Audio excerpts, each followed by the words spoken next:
All right, good morning, aviators. We're back in Alaska. And this time around, we're flying from Anchorage International all the way to Point Hope. And if you guys know where Point Hope is, well, then you know, it's out there at the edge of Alaska. It's really not that far from Russia. I mean, you can get on a boat. You'll be in Russia like within an hour. Yeah. Or maybe a Russian submarine will pick you up. Actually, the Russian submarine will not pick you up because we do have another island there. We got a bunch of islands above. You know, it's interesting. Um, some people say the reason we want to take the Greenland, well, actually, this is the message from President Trump. And I was listening to President Trump's message, and it just doesn't make any sense. Like, he says, the reason I want to own a Greenland, it's because I don't want to be a neighbor with Russia. And I find it very ironic that he doesn't want to be a neighbor with Russia when technically we've been neighbors with Russia for, you know, how many years now? When we bought the Alaska, right? So Alaska's been a neighbor with Russia as far as I can remember. So we've been neighbors with Russia for a long time. And we still are neighbors with Russia. So I don't know what is he talking about. Like, it just doesn't make any sense. Like, I mean, yeah, it's nice to have a Greenland as a strategical military base, right? So you can defend, or so you can have the advantage and defend the United States from both east side and the west side from the Russia. If there's but look, Russia has other capabilities as well. You don't want to go to war with Russia. That's just ridiculous. They're the nuclear superpower. They got the Reshnik. They got all kinds of stuff, man. They can wipe out planet Earth just like we can wipe out the planet Earth. So it's like we're never gonna go to war with Russia. I don't want to get into politics, but let's just stop with this bullshit nonsense. I'm just gonna say this publicly so that way everybody understands loud and clear. And read my lips like George Bush. We're never, ever, never, ever, never, ever. I don't care which president goes in to the White House. I don't care who's elected. I don't give a shit. We're never, ever, never, ever, ever, never going to war with Russia. Or China, for that matter. So just forget about it, man. This notion that we're gonna be fighting Russians, it's suicide. It's the end of the world, man. It's like that's it. It's over. Uh, Unless everybody wants to just destroy ourselves and that's it, not exist. So I just don't understand like this whole notion we want to take Greenland. We already have military bases there. We already got the Navy bases there. We already got the submarines there. Like, what is he talking about, dude? But he said he wants to own it. When you own it, well, guess what? We kind of own it. We're leasing it. Russia's not leasing it. We can still defend it. We have bases there. And, Denmark is a NATO ally. So if they attack Greenland, they attack NATO. So it's like, but anyway.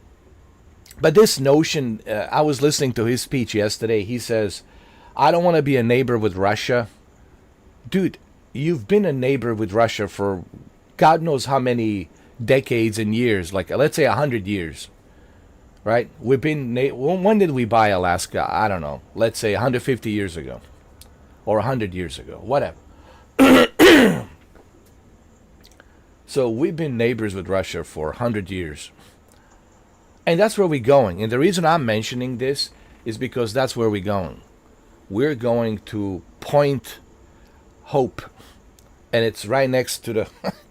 It's like you can spit over to Russia. Seriously. You could probably... use a binoculars, and you could see Russians, fishermen down there. Okay, so this notion, like, oh, I don't want to be a neighbor with Russia, dude. We are already neighbors with Russia. Okay, Alaska, we are neighbors. All right, we're the closest neighbors there is, next to Norway, Finland, and some other countries out there in Europe, obviously Poland, right? But we are like, we're neighbors with Russia. We've been neighbors with Russia. So anyway, that doesn't make any sense, man. Listen, I don't want to get into politics, but the stuff that he says, man, just makes no sense to me, man. and I don't like talking about politics because it really pisses me off when I talk about politics. But stuff that comes out of his mouth, it just makes no sense, dude. Like, it just makes no sense, dude. I mean, yeah, it's nice to have Greenland. Sure, we'll definitely benefit from it. I'm not saying that we're not going to benefit, but we're already there, dude. Yo, we are already there. We are already there, and Denmark, it's a NATO country, okay? It's part of the NATO alliance, like, so. But anyway, he said yesterday on his speech in the White House, he says that I don't want to be a neighbor with Russia. Well, guess what? We are neighbors with Russia. We've been neighbors with Russia. Okay. Not only are we neighbors with Russia, but we've flown space missions with Russia. They help our astronauts. They work with our astronauts. So what is this nonsense? I don't want to be neighbor with Russia. What is this, man? Anyway, the whole thing is just makes no sense, man. I mean, he makes no sense to me. Like, honestly, the stuff he says just makes zero sense to me. Decisions that this guy's making makes zero sense to me. Like, none. It's almost like he's bipolar schizophrenic and he's just listening to some voice in his head and he's just like, I want to do this because the voice tells me to do it. Honestly, it's almost like that. Like, yeah, I want to do this because the voice tells me to do it. And I have all these minions in the Senate that will enable me to do it, so I'm going to do it. But doesn't mean you should do it. Just because the voice in your head tells you to do it doesn't mean you should do it, man. You got to take responsibility for what you're doing. But anyway, so the reason I'm mentioning this because we are flying to Alaska. From Alaska to Point Hope. And if you look at the map where the Point Hope is in Alaska, you will see that the Point Hope in Alaska, it's right on the Arctic Circle. And it's right next to Russia. It's honestly, you can spit over to Russia. That's how close Point Hope is. And it's very miserable weather over there.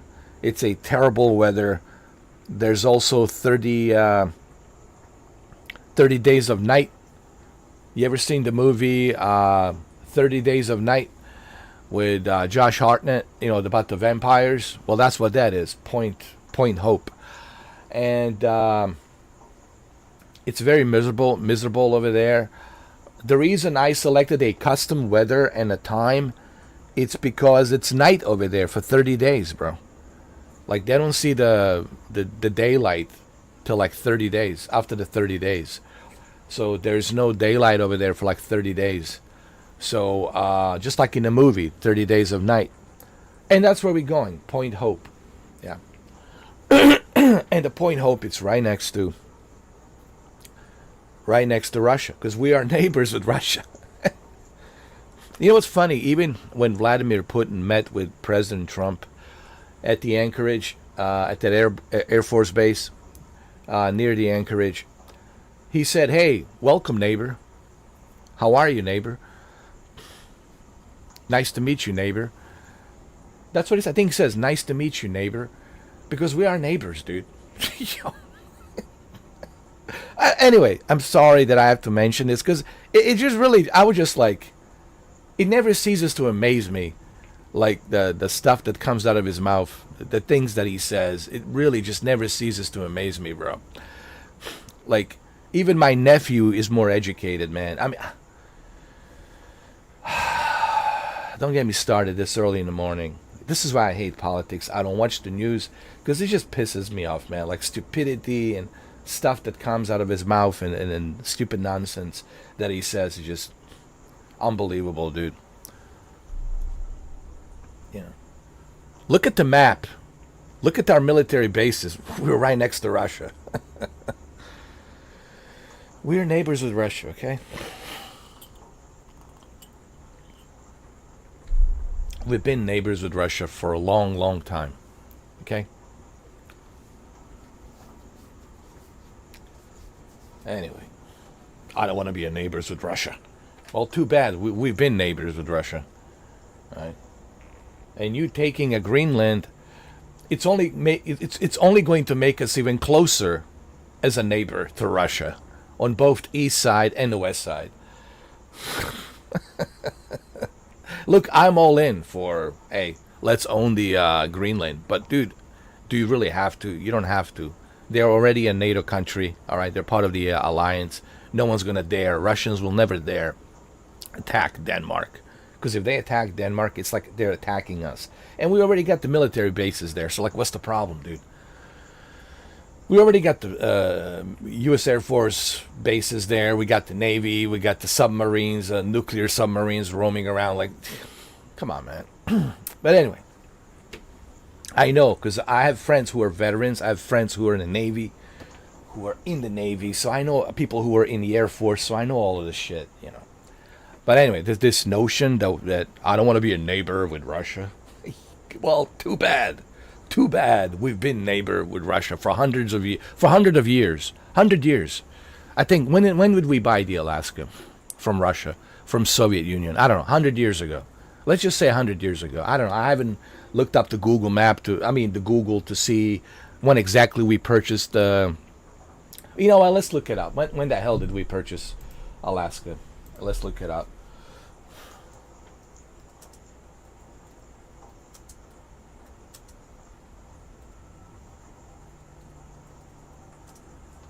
When did U.S. purchase Alaska from Russia? Let's look at it. 1867. Yes. So we've been. All right. Let's just put this in perspective. The Alaska purchase was the purchase of Alaska from the Russian Empire, by the United States for a sum of 7.2 million. That was a lot of money back then. For a sum of 7.2 million in 1867, equivalent to 132 million in 2024. On May 15th of the year, the United States Senate ratified this treaty, blah blah blah. So we've been we've been neighbors with Russia since 1867. All right, but I don't want to be a neighbor with Russia. Does he even know, like, where Alaska is located? Does he even know that in 1867 we've been neighbors with Russia?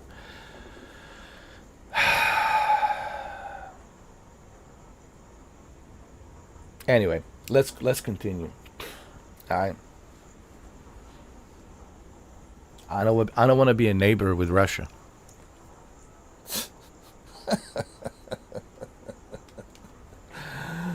And then he says, I love Russia.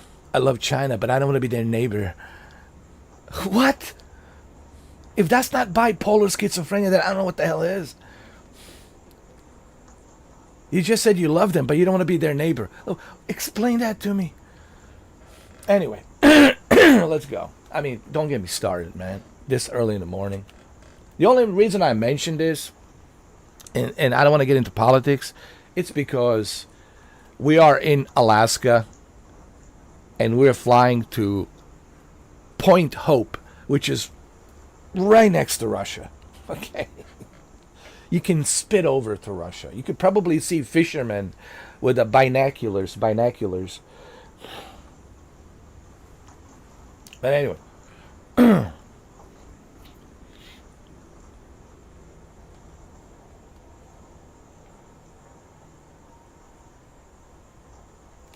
let's make sure everything's removed. I'm sure it is. It's a very nasty weather. Look, there's a 747 over there. 757. Oh my, what? Is that 757? Wow.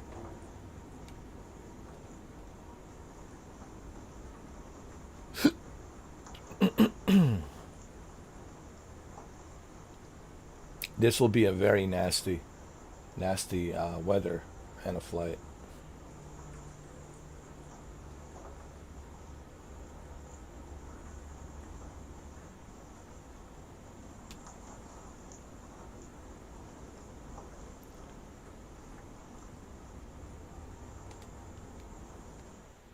There we go. Are you guys ready? I know I am.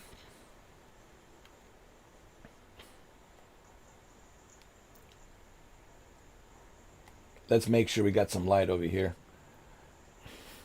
First, I get the generator 1, battery 1, battery 2, generator 2, run, start.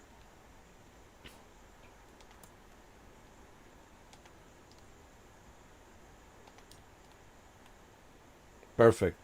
Excellent. Excellent. Anchorage ground, Baba Yaga 79er, ready to taxi. Departure to the east with whiskey. Okay, we'll do that. We'll departure to the east. Baba Yaga 79er, taxi to and hold short of runway 7 right via taxiway Echo 2 Echo 1 Golf Kilo cross runway Tree Kilo Juliet cross runway 7 right Alpha. Jesus. Contact tower on 118 decimal tree when ready. That's a lot of taxiing. Taxi to and hold short runway 7 right via taxiway Echo 2 Echo 1 Golf Kilo cross runway Tree Kilo Juliet cross runway 7 right Alpha. Baba Yaga 79er. Baba Yaga can't believe that's what we have to do. That's really a lot of taxiing. I mean, no offense, but literally that's a lot of taxiing you're asking me to do.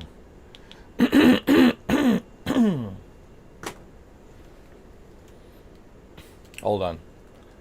There's one more thing I got to do here.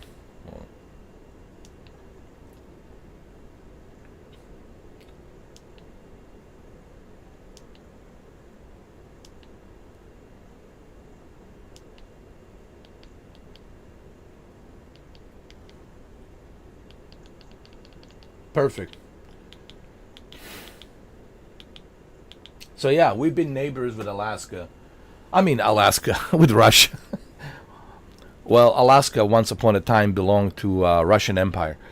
So we bought it from them for 7.2 million back then, which would be what, 132 million in today's money. We bought it really cheap. And but yeah, we've been neighbors with them for since 1867, bro. Nearly, what, 200 years, man. Yeah, we've been neighbors with Russia for 200 years. Does he even know that? Did anybody tell them that? I don't think so. No. You just take the Greenland. Take everything. You don't need to take the Greenland. It's already ours, dude. It's been ours. We got bases there, American flags flying all over the Greenland. Oh, man. Stupidity, man. I never thought. I mean, I knew the guy was selfish. I knew the guy was, billionaire, selfish, egomaniac, narcissist. But I didn't know the guy was like this far out. Like, he says, I listen to my voices in my head. What my mind tells me, I do. If my mind tells me to do this, I'll do it. That's pretty scary. You got the freaking nuclear codes, dude. What if your mind tells you, yeah, let's just drop the nukes on Russia? Are you going to do it? Scary, dude. Scary. I mean, we're not some like a small banana republic country, dude. We're like a United States of America. And this guy's like, my mind tells me I should do this. I want to do it. We live in some scary fucking times, dude. It's not even a joke, man. I wish it was a joke. I wish it was like a Team America movie, like some kind of comedy movie. But no, man. It's like, you know, these are real things, man. This is real situations, man. This is real life, you know. And he's listening to his, like, he had reporters invited to the Oval Office, and it was recorded. It was not like filmed. And he said, I listen to my mind, and you know, my mind tells me what to do, and you know, I need to do what the mind tells me to do. It needs to be done. It's not easy, but it needs to be done. I need to listen to my mind. My mind tells me what to do. Like a Dracula or something.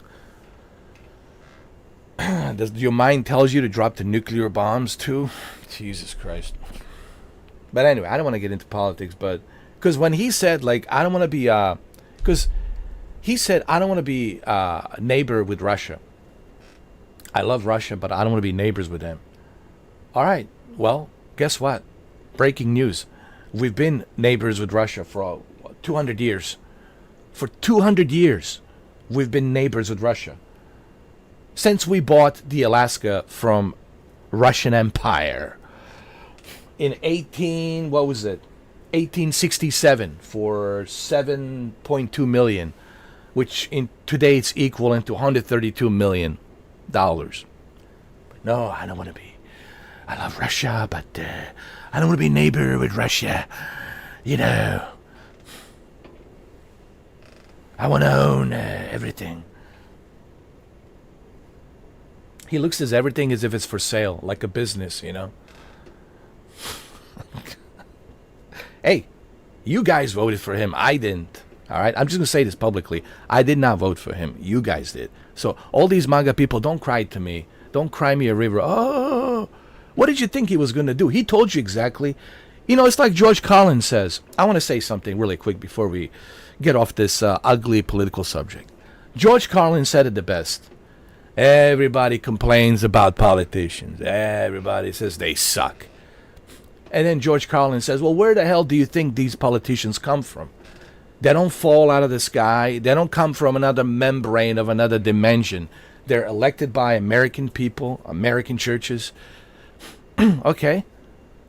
Maybe something else sucks around here. Like maybe public sucks, like we suck. Same thing with you, Joe Rogan. Don't bitch and moan about him. You put him in there. You endorsed him.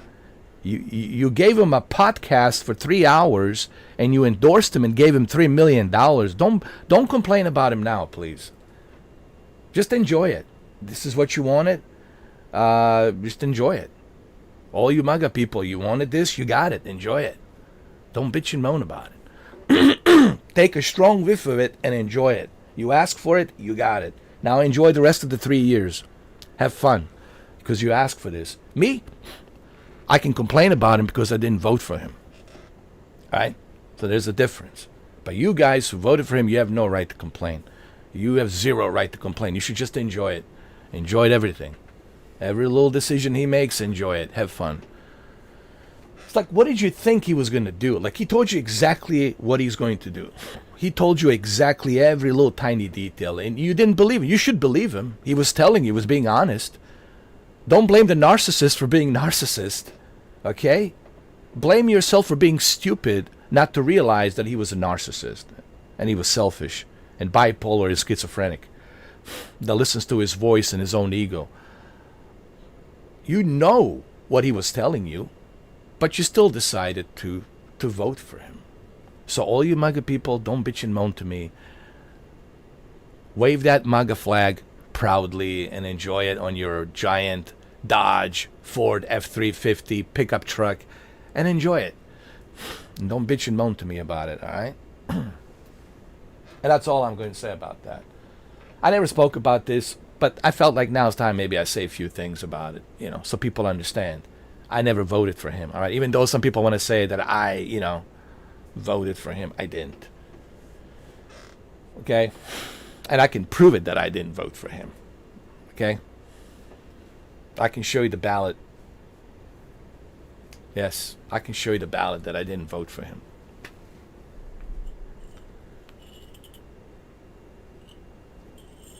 It was a mail-in ballot. Yes, I can show it to you. I took a photo. I took a copy of it. Photo. Just to prove to everybody I never voted for him. All right. Now, I'm not saying Kamala Harris was going to be an angel, but you have to choose lesser of an evil, dude. What would you rather put? Schizophrenic, bipolar patient 0? Or are you going to put someone who at least, has some principles, Not on everything, but, look, we didn't have much of a great choice, all right? It sucked. We didn't have much of a good choice, all right? It was a shitty choice on both sides.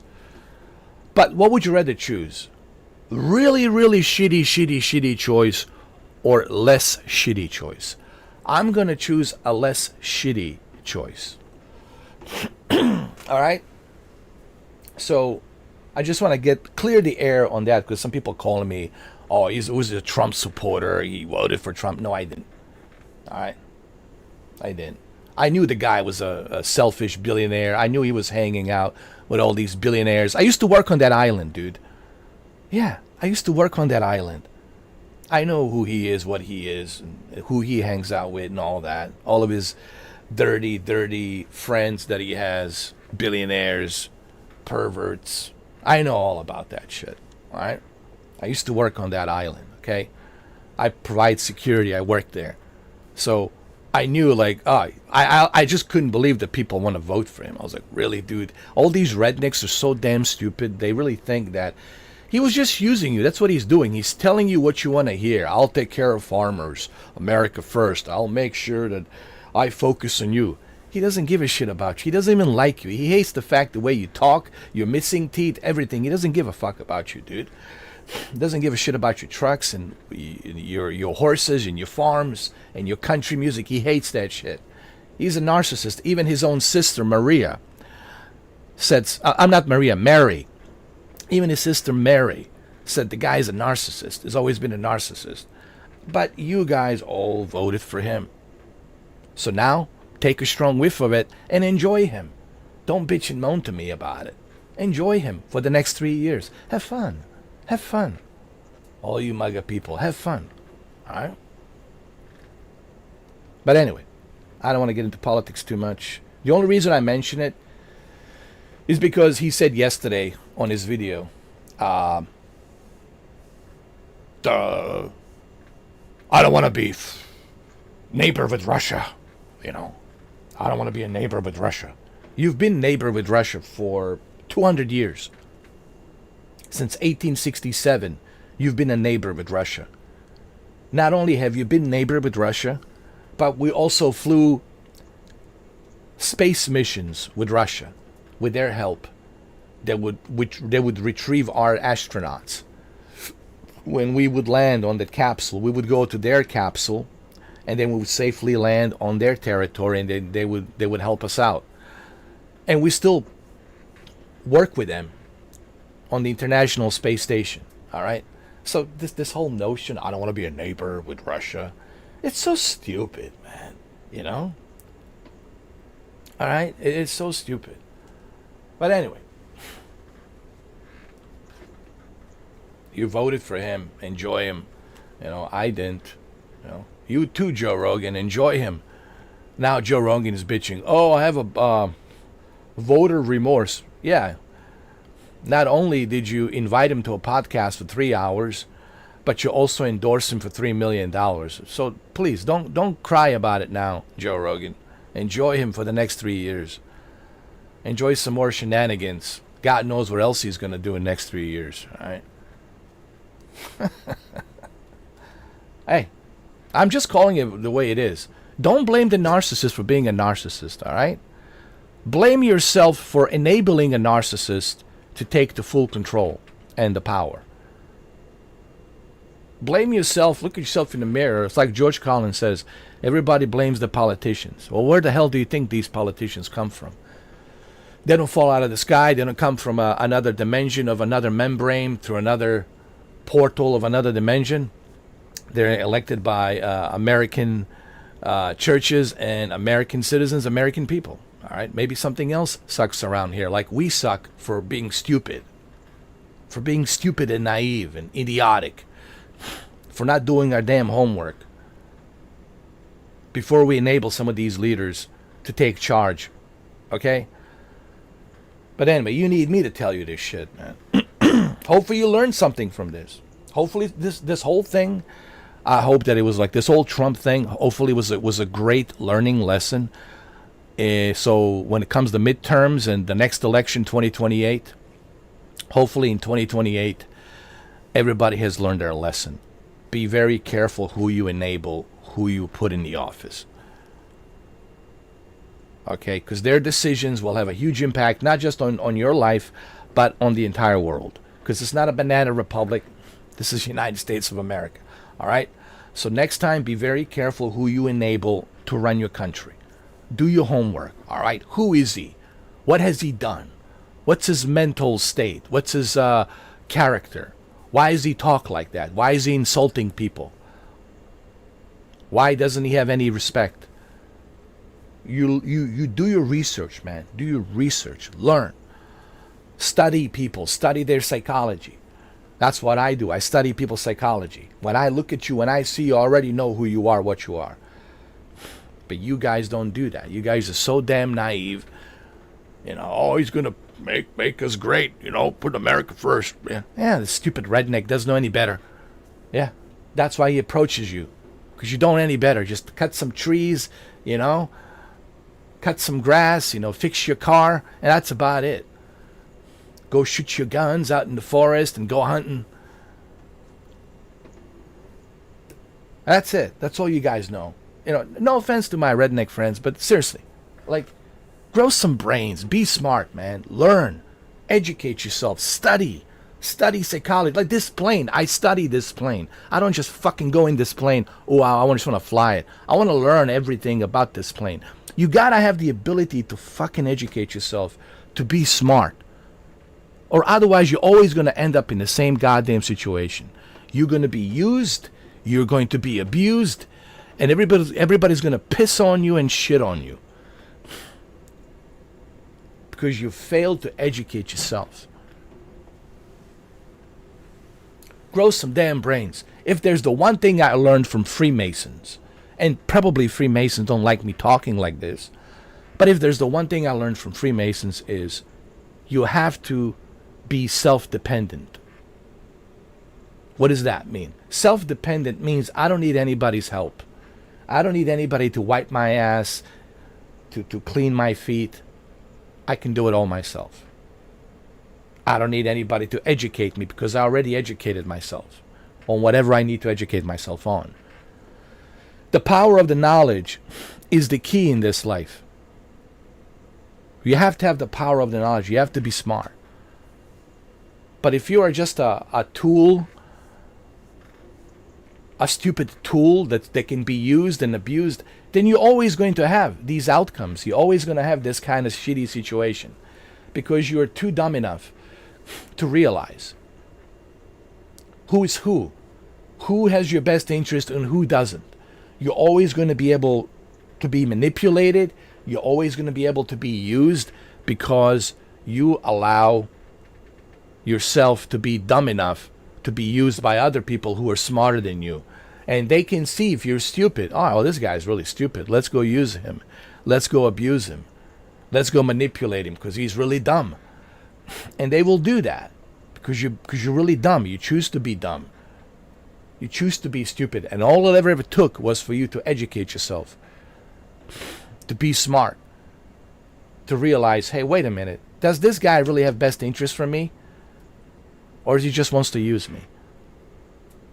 And you got to be able to do that, to see who your friends are, who your friends are not.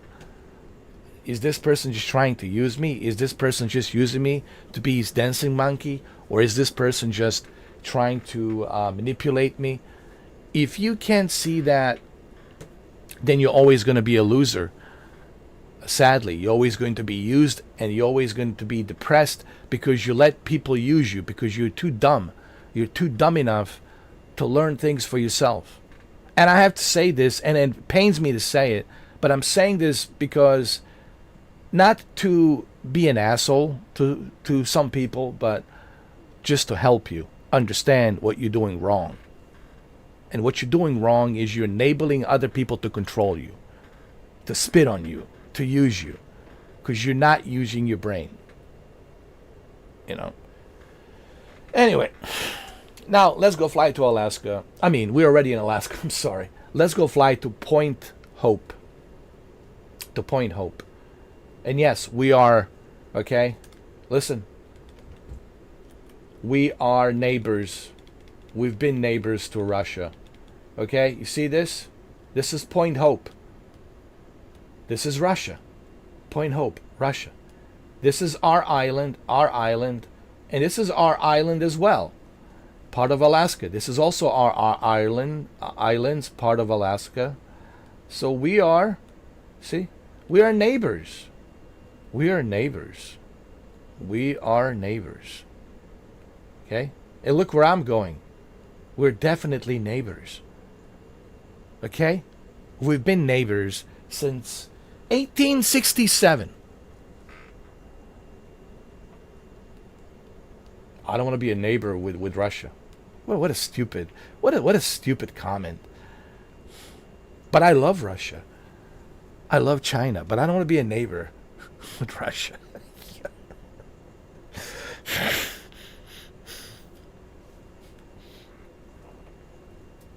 Anyway.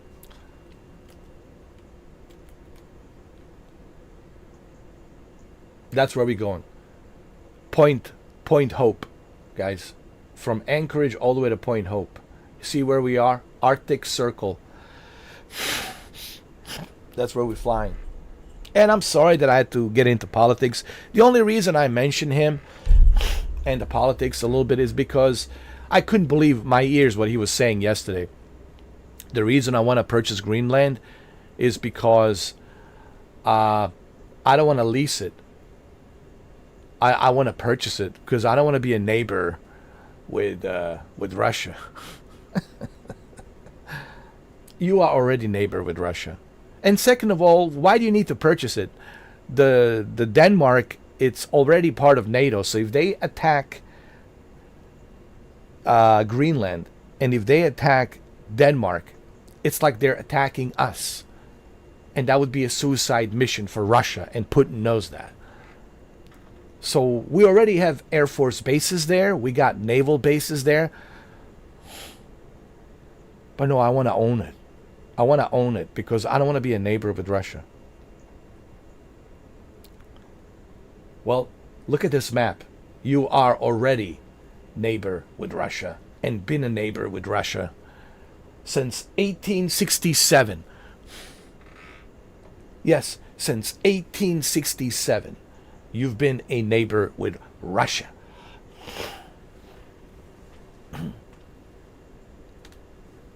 All right, let's go.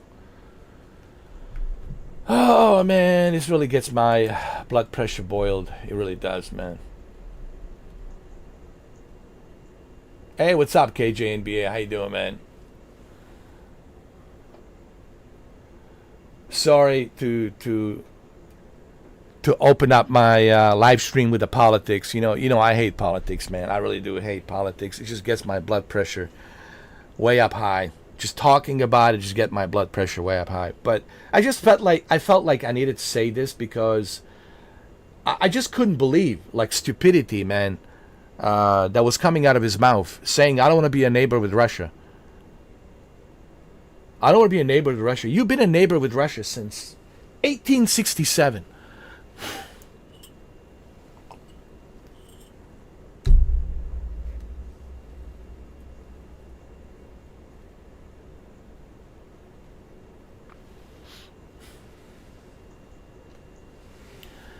Yeah, but they also need to be responsible for who they vote, man.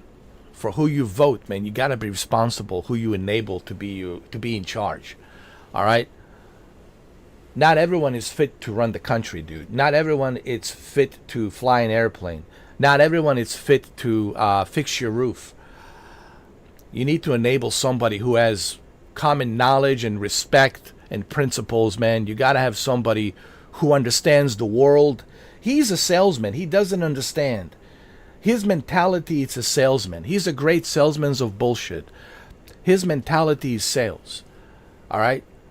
And that's what he did. He was selling the whole MAGA product to a bunch of rednecks out there, right? So they can just take a strong whiff of it. And they did. And now they're all like, oh, I can't believe. Oh, wow, what happened? Yeah, what did you think what happened? He used you. He doesn't need you anymore. You helped him get to the second term. He used your stupid redneck ass. And that's it. But maybe you should educate yourself and understand that this guy is just using you. He doesn't give a shit about you. You know? Yeah, I'm sorry, but I disagree, KJ. There are stupid people out there. They are. I'm just going to, that's my opinion. They are stupid people. They do exist, unfortunately. I know because I've seen it with my own two eyes. I mean, I respect your opinion, but they are stupid people, man. They are. They're out there. They exist, you know, and they cannot be helped. They're just too dumb, man, unfortunately. It pains me to say this. It pains me to say this, but there are dumb people out there, man. They do exist. And there's always going to be dumb people. And because of the dumb people, it's the reason why you have secret societies, why you have Vatican, why you have, you know, all of these enablers, why you have all of these oligarchs, why you have all of these billionaires and gigatrillionaires, because of dumb people who cannot think for themselves. They need somebody else to tell them what to do. I'm sorry. They are dumb people. That's my opinion. I lived long enough to know they're dumb people. And not just here, in this country, but in Europe as well, in other places as well. There's dumb people. There's a lot of dumb people, man. Maintain VFR. Frequency change approved. Good day. ACER 5-2. Hold position. Caution other traffic. There's a lot of dumb people, man.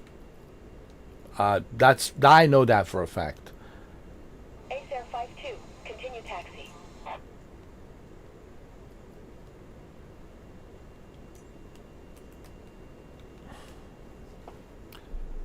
Don't expect people to be kind, dude. That's, listen, the kumbaya, this whole kumbaya holding hands will never happen. Listen, KJ, I know you're a good man, you have a good heart, but you're also living in a fantasy world. And I hate to tell you this. Holding hands, singing kumbaya has never happened. It will never happen. If you study history, and I'm just going to say this once. If you study history of human behavior and how humans are, that behavior has never changed and will never change. That's part of our DNA. There's always going to be rapists, perverts, pedophiles, murderers, narcissists, evil people, you know, violence. It's always going to be there.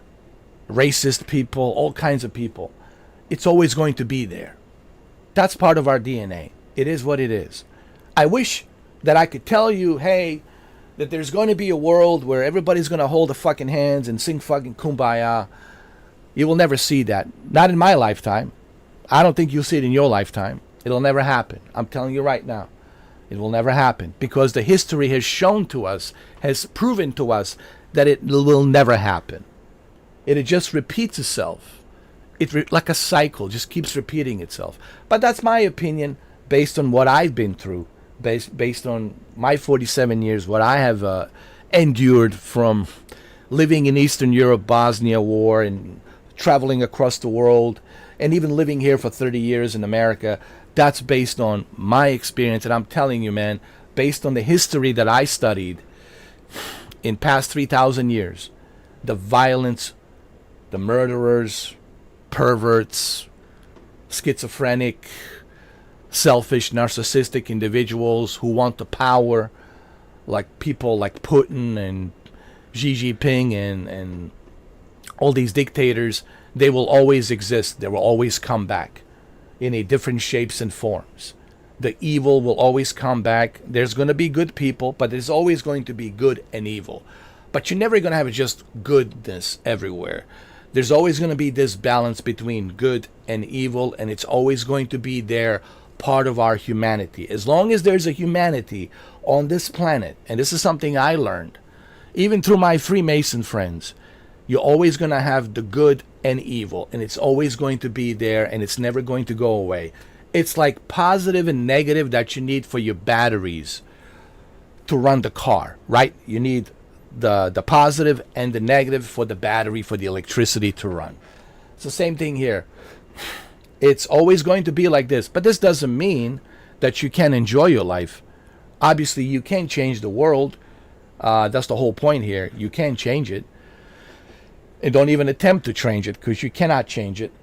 That's the way it is. There's going to be dumb people. There's going to be naive people who will be easy to manipulate. That's the way it is, part of our DNA. And people who run the show, they know that. They know our weaknesses, and they know there's going to be another generation of dumb, stupid people growing up, and will be easy to manipulate them. So just remember, there's never going to be a perfect mecca of holding hands, singing Kumbaya. That will never happen. You're never going to see that. That will never happen.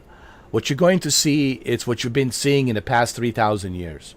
There's going to be wars. They come and go. There's going to be conflict. There's going to be protests. There's going to be violence. There's going to be perverts and pedophiles and murderers and all this shit. And there's going to be dictators. Always a new dictator comes around. There's always going to be these things. Positive and negative. Positive and negative. It will always be there. It'll never go away. Until there's no more humanity. Until we vanish.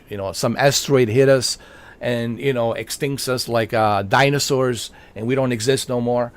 But as long as there's a humanity on this planet, I can guarantee you it's always going to be like this. Sure, technology will advance, we'll have new technology and whatnot, but our DNA will always be the same. Our DNA will never change, because the history has proven to us that our DNA hasn't changed since the dawn of humankind. There's always a hatred. You got hatred thoughts in your head. Just because you don't speak about it doesn't mean that it's not there in your head. It's in your head. There's times you have hate. The thoughts of hatred comes in your mind. Where do you think that comes from? Comes from your DNA, right? You look at somebody and like, man, I can't stand this person, right? And there's good thoughts that you have. But see, that's the positive and negative that we have. That trigger of positive and negative that's embedded into our DNA. And you cannot remove that. Cannot remove that. That's something I have learned. No, you don't. You can have your opinions. I'm just trying to make my perspective, make my point. That's all I'm trying to do. I'm not here telling you what you should believe. I'm not here telling you should agree with me or disagree with me. I'm just here telling people my perspective and what I have learned, what I have studied, and I'm just calling it the way it is, man. I lay out the facts. People want to have a and this is why people don't want to have a debate with me, because I bring statistics. I bring factual information, man. I bring statistics. I don't live in a fantasy world. You see, that's the difference between me and other people. Other people live in this false hope of false hope, hopelessness, right? This hope that keeps them bind together. They're hoping, right? That this invisible man up in the sky will take care of everything, right? He certainly have done a great job so far. And, I try to bring realism, realistic points of views. Because if you understand the way it is and the way life has been, I think it will make it easier for you to operate. Because you're not going to give a shit. You see, the reason a lot of people are upset right now because they give a shit. But if they knew the reality of the fact that everybody's the same, that nobody really is going to do anything good for you, then they would stop giving a shit. And then they wouldn't be so upset. They would focus on themselves and say, hey, I need to focus on myself.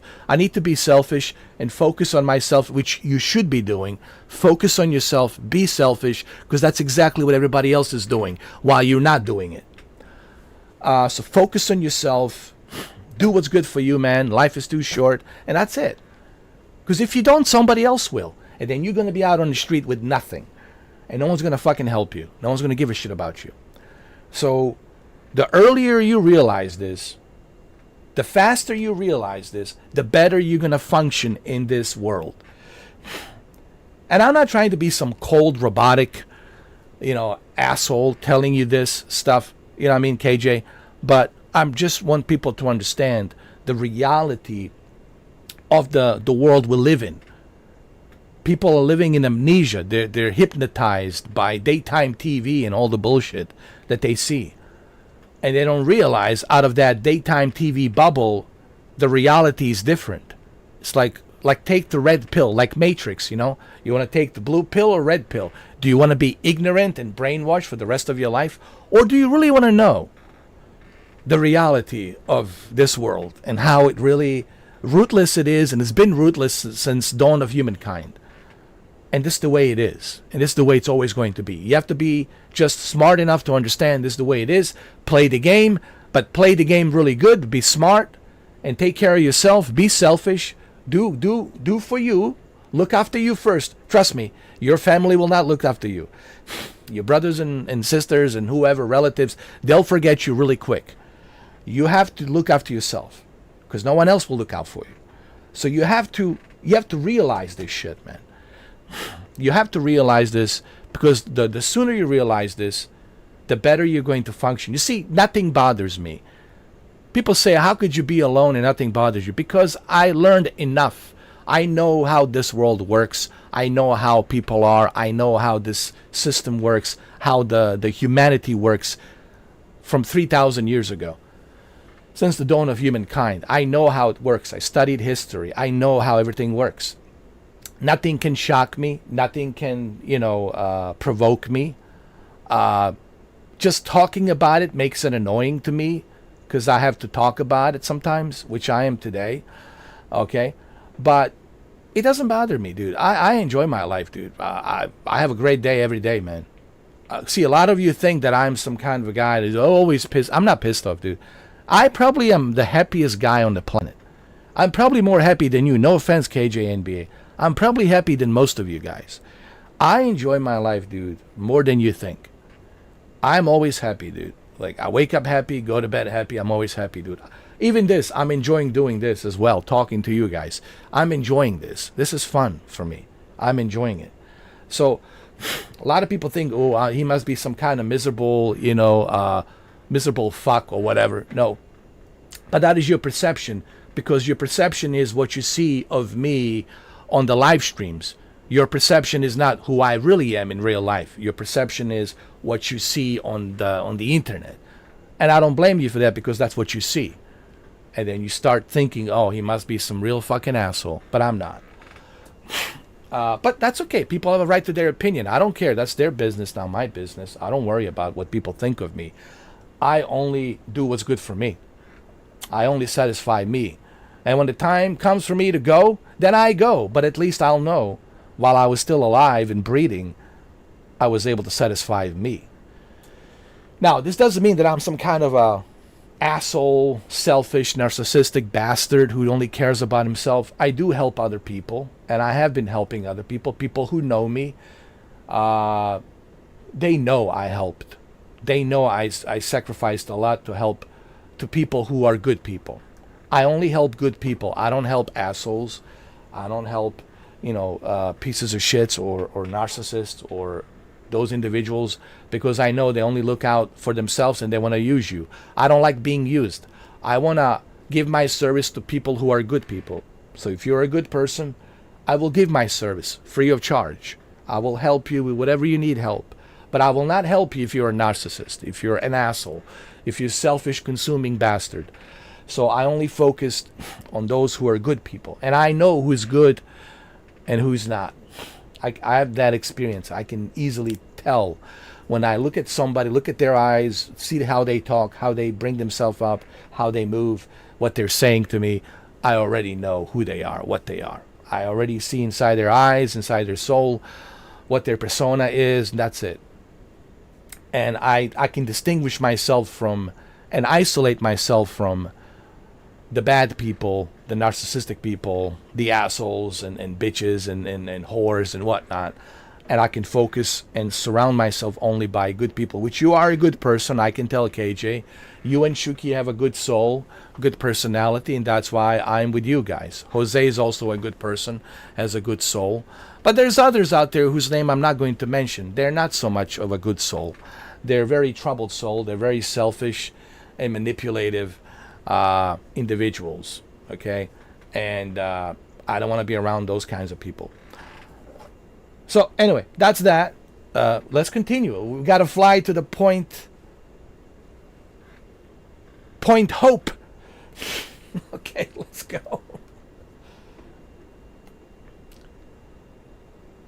Sorry for this long speech, this 1 hour speech.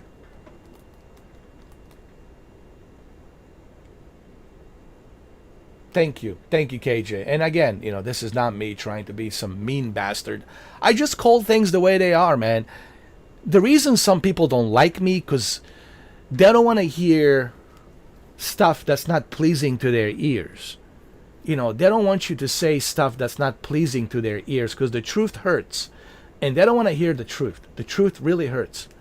And nobody wants to hear the truth, because it just sucks, doesn't it? It just there goes your entire day. You feel like shit. You feel depressed. Oh my God. He gave me some truth. I drank some truth serum. Oh, there goes my day. Oh my God, I'm depressed now. I know the truth. You can learn from the truth. You can purify yourself with the truth. It can help you resurrect yourself to live a better life by not giving a shit on the things that you cannot control, by not giving a shit on the things that you can't control and never be able to control. Are you going to control 8.4 billion people? No. So, You were not cleared to take off.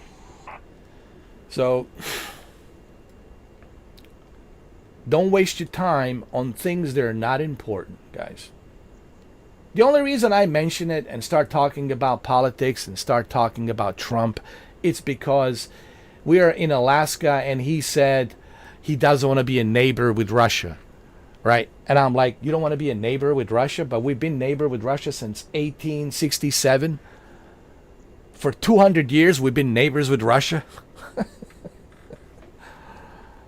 Anyway.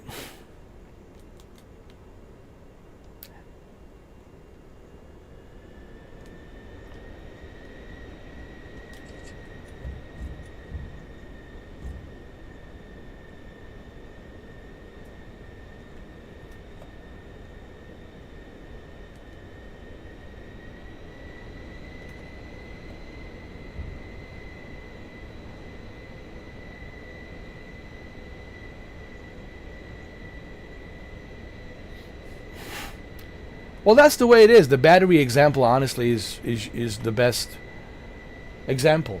It's always going to be there. So then why waste your time? Oh my God, the world sucks. Everything sucks. No, the world doesn't suck. It's you who focus too much on the shit that you can't control sucks. Why you focus so much on that? Fuck the politics. I don't give a shit about politics. I never gave a shit about politics. I never will.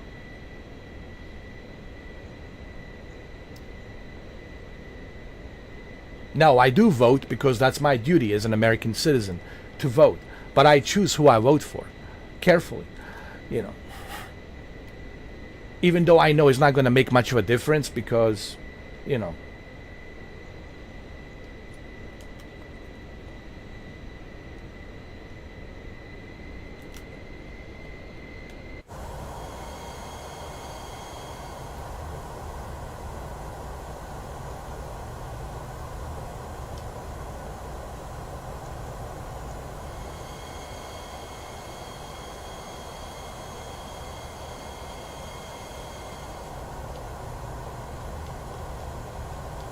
because my vote is only one vote. There's 300 million other votes, 300 million other votes.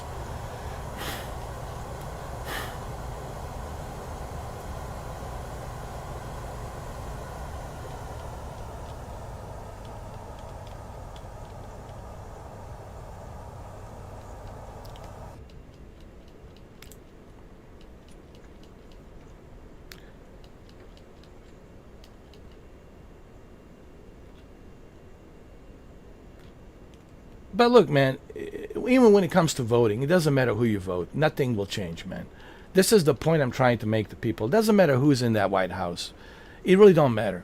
Every 4 years, every 8 years, it doesn't really matter. Ask yourself in the past 30 years, what has changed? Absolutely nothing. Business as usual. Nothing will really change. That's the whole point I'm trying to tell people. You guys care too much about the shit you can control. You're given this illusion of control, that you have a control. You don't. They're going to do what they're going to do, what they've been planning to do, the New World Order, this whole shit. All right, man. I don't want to talk too much about the Freemasons and all that and secret societies, but they run the show, man. They're going to choose what they're going to choose. And there's nothing you can do about it. Just hope that the shit doesn't hit the fan while you're still alive, so you don't have to fucking deal with it. But you have no control over anything. If you're going to learn anything from this conversation that I'm having with you guys, is you do not control shit, nothing. So focus on what can you control. You can control your life, right? You can choose a different job. You can choose a different profession. You can move somewhere else. You can live in Canada. You can live in Europe, right? You can live in Alaska if you want. You can go to Point Hope and live there. Hell, you can even move to Russia and live there. You can go anywhere. So you can control your life. So focus on what you can control. Focus on your life.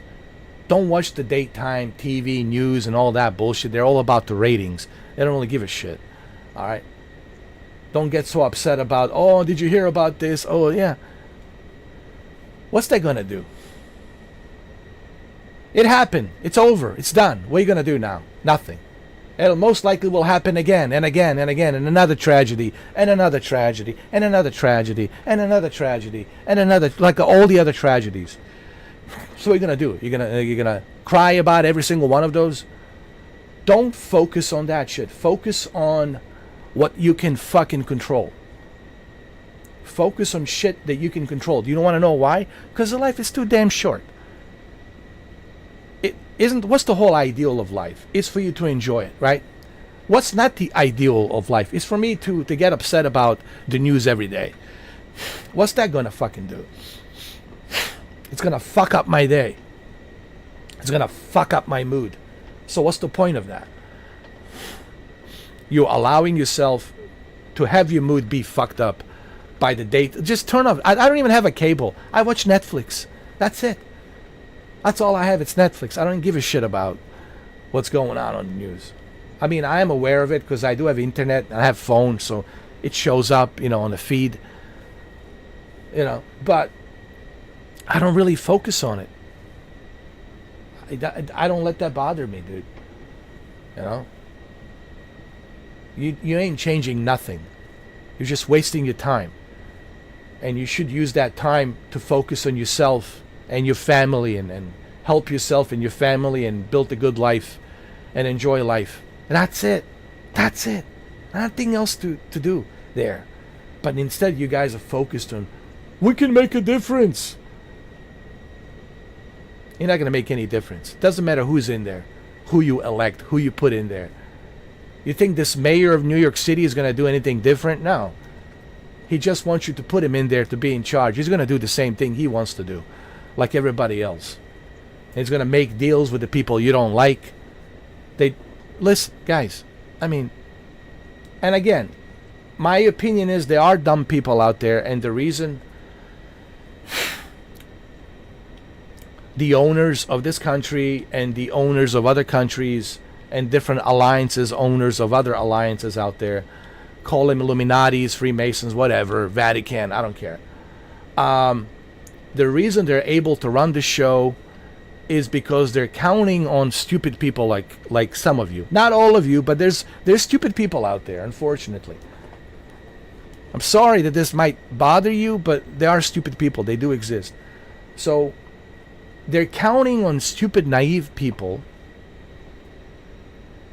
and that they're going to be just stupid enough and naive enough to do as you tell them what to do. So they can be in power and control. Don't question anything. Just get us be in power. Help us stay in power. Get us to be in power. We want to use you. That's right. We want to use you so we can stay in power.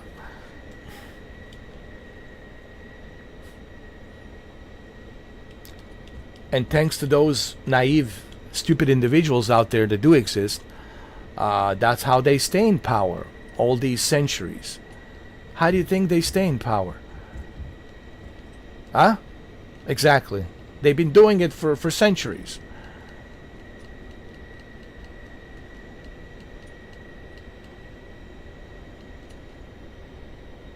And the only way they can do that is because they know that there's a new generation of naive, stupid people, and thank God that we have stupid, naive people. They don't want smart people, man. They don't want a large population of smart people. They don't want that. That's not good for them. That's a no-no for them. They don't want the large population of smart people to figure out how badly they're getting fucked over. They don't want that. They want just people who are smart enough to realize that they need to do what they're being told to do. These are the rules. You have to follow these rules, and that's about it. Whoa, why didn't the ATC tell me anything about this Boeing 747 landing? Wow.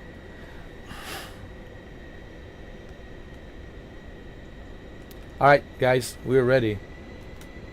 This will be a long flight, man.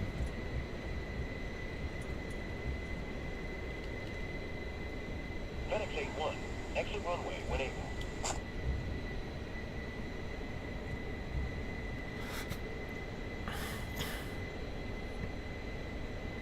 I need to select the altitude before we go.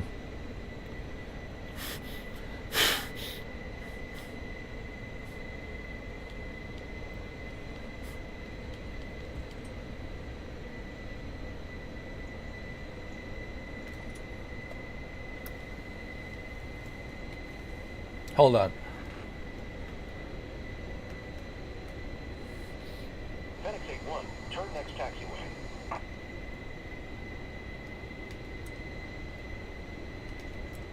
Okay, we need some lights.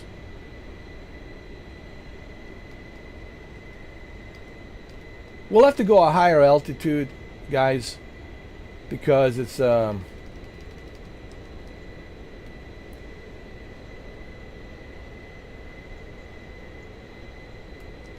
Tower, Delta 447 at runway Tree, ready for departure, IFR to Minneapolis. okay, because it's very dark in here, very dark. We got these clouds, snowy clouds, man. It's miserable weather. Exit runway when able. Let's get the de-icing.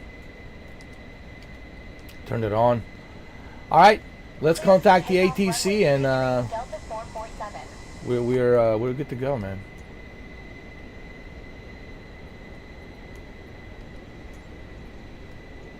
Anchorage Tower, Babiaga 79er ready at runway 7 right. Departure to the east. Babiaga 79er holds short runway 7 right. Traffic is Boeing B-777 on the runway. Flight director. Turn next taxiway. We're gonna go to higher altitude. We'll go up to Contact ground on 121.9er. UPS 62, turn next taxiway. like 16,000 feet. 16,000 feet. 121.9er, FedEx 81.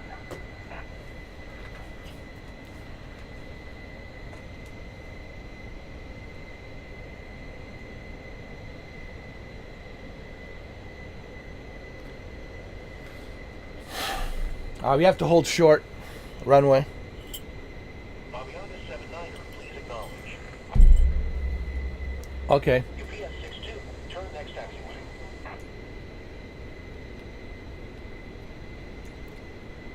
Hold short runway 7 right. Babiaga 79er.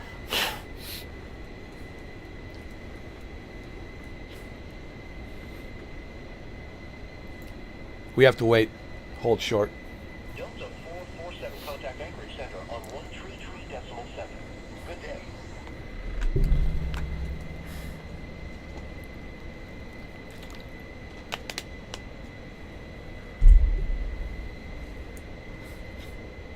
UPS 62, turn next taxiway.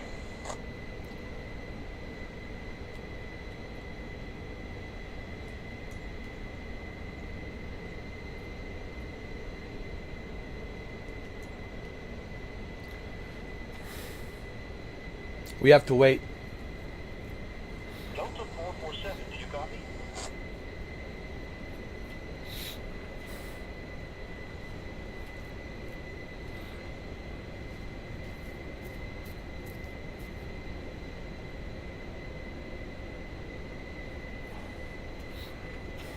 UPS 62, exit runway when able.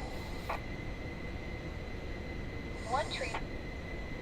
UPS 62, contact ground on 121.9.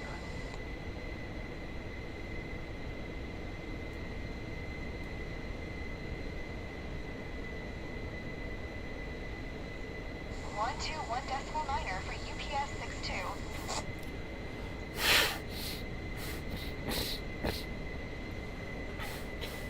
FedEx 20, turn next taxiway.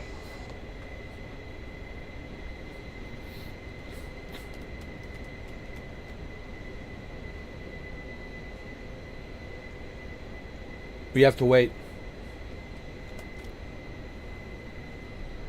Anchorage Tower, Alaska 57 ready for IFR departure. Runway tree.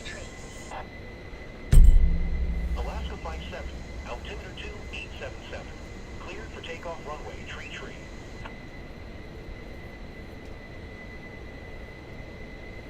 FedEx 20, turn next taxiway. Cleared for takeoff runway tree. Alaska 57.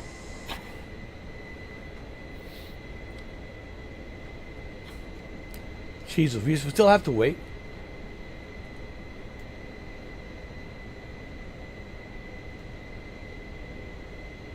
Welcome to Alaska, guys. I guess I can have a gummy bear.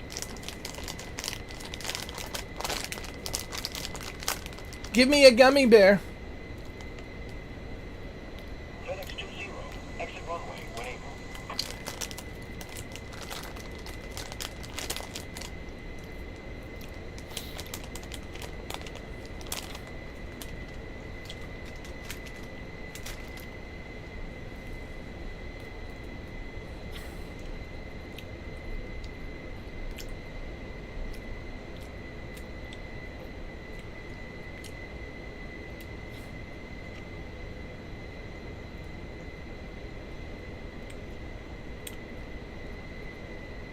FedEx 20, turn next taxiway.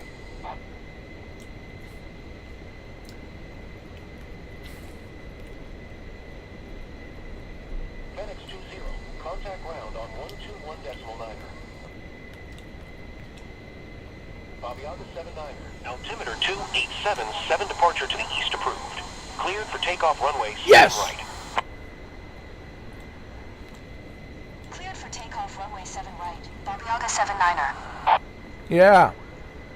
Yeah. Alaska 57, contact Anchorage Center on 133.7. Good day. Thank you. 121.9er, FedEx 20. All right, we clear for takeoff. Let's go. Finally, huh?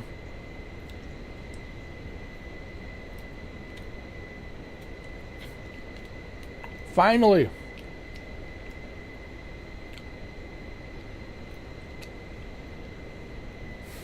Alaska 57, did you copy?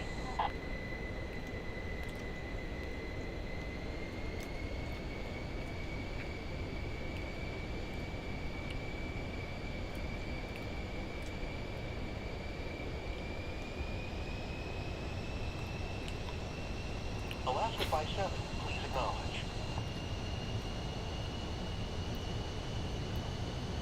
133.7, Alaska 57.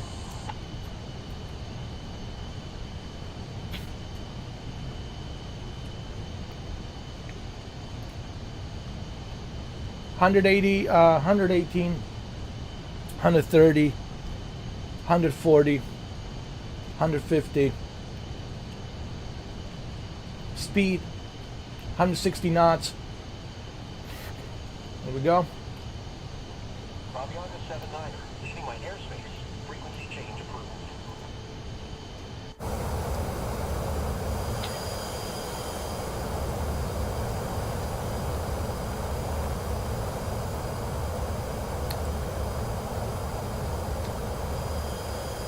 We're going to Point Hope. Anchorage Tower, Yangtze River 7462 at runway tree ready for departure. IFR to Nanjing. Point Hope, ladies and gentlemen. Alaska 57 contact Anchorage Center on 133.7. Good day. Yangtze River 7462, altimeter 2877. Clear for takeoff runway tree.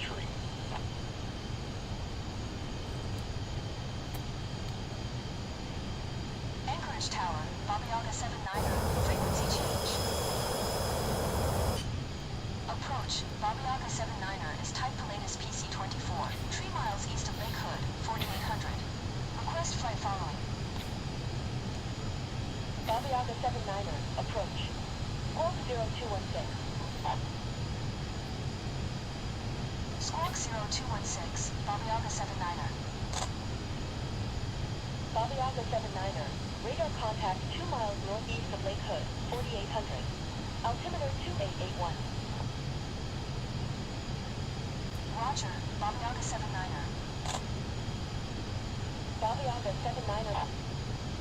Going to 133.7, Babiaga 79er.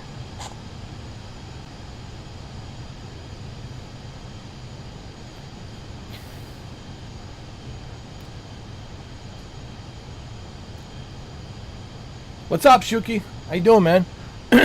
Welcome.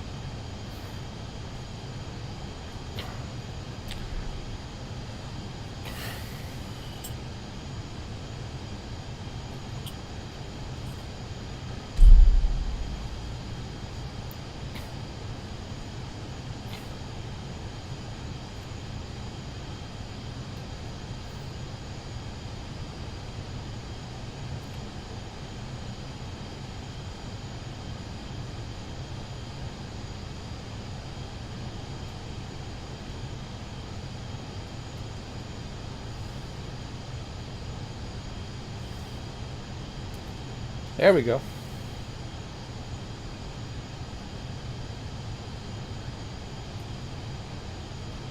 You doing okay? That's not good. You gotta be more than okay, man. It's not good. You have to fix that.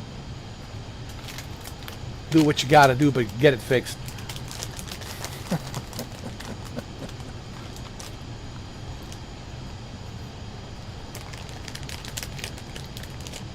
You're in the middle? Alright, that's balance. That's good. No, you have to say, I'm in the middle. Just say how you, if I ask you how you doing, just say I'm in the middle. Just say I'm balanced. No, if I ask you how you doing, just say I'm doing balanced.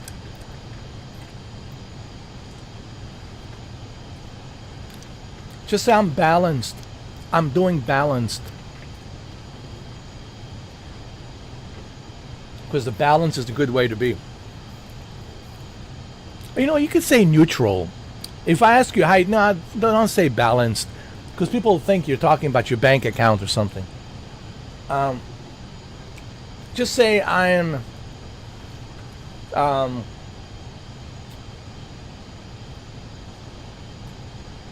See what the word I could use. Not balanced. I don't like that. Because it sounds like your bank account or something. What was that? No, not balanced. No. So I said, well, your bank account? What is it? Is it overdraft? What happened? You went in a minus?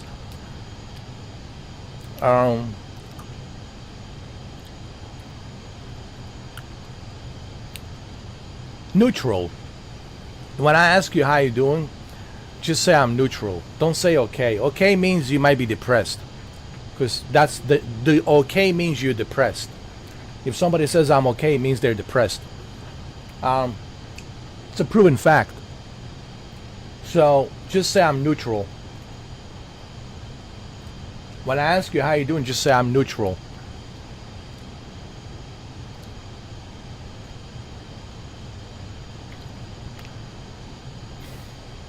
Don't say I'm okay, because then if you say you're okay, people will think, oh my God, he's depressed. Seek help immediately. When you say I'm neutral, that means you're doing good. That's good. Because you don't let anything affect you. You're in the middle. There's a positive, there's a negative, and then there's you in the middle. And that's where you need to be, in the middle. That's the way it works, man. Yeah. That's the way everything works these days, man. You have to be in the middle. That's about it. Got my gummies. Man, I love these gummies. Be using these gummies, man. Look, I can disappear. A faceless man.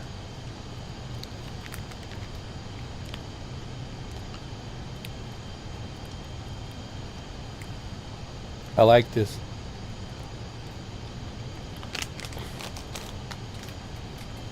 Alright? So I will ask you again, Shuki. I will ask you again. Are you ready? I'm going to ask you a very important question.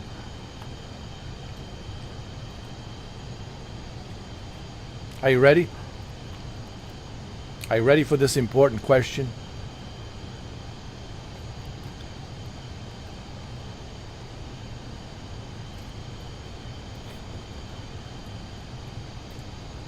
Don't have panic attacks. Relax, all right?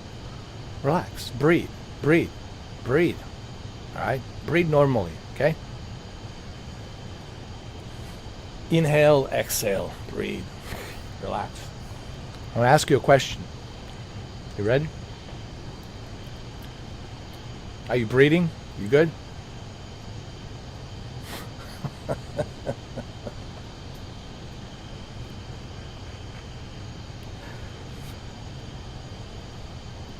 You have no idea what I'm about to ask you, do you? Nobody has any idea. Maybe you do, I don't know. You have any idea what I'm about to ask you?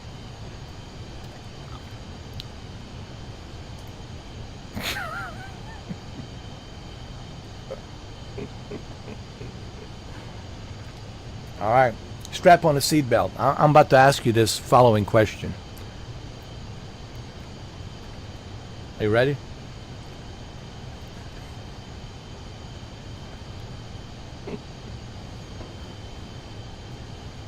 You know, people should give me an Oscar right now. I mean, Hollywood, just give me the goddamn Oscar. Just give it to me anyway. You should just give it to me. Just mail it to me, all right? So, Shuki. Look me in the eye, Shuki. Are you looking me in the eye right now? Are you? You're not smirking. Stop smirking. Don't laugh. It's not a laughing matter. No. Don't smirk, don't laugh. Just calm down. Calm down. All right? You're looking me in the eye, right? You are? Okay. You sure? You're staring in my eyes and you're breathing normally? Okay. Good. Good. Good. So, Mr. Shuki, did you or did you not finish watching Frankenstein movie on Netflix?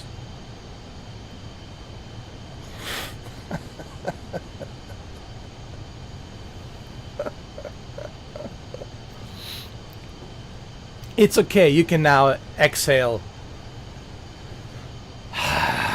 You can breathe normally now. It's okay. And I know the answer. The answer is no. You have not finished it. How dare you, man, not to finish Frankenstein?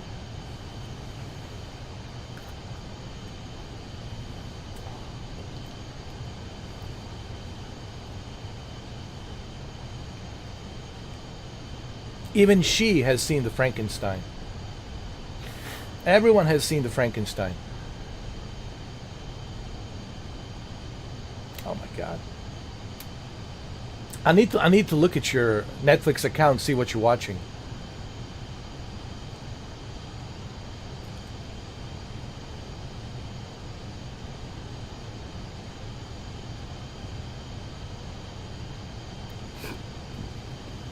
You need to finish Frankenstein, dude.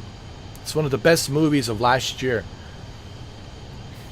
The best movie ever made in 2025. It was one of the best.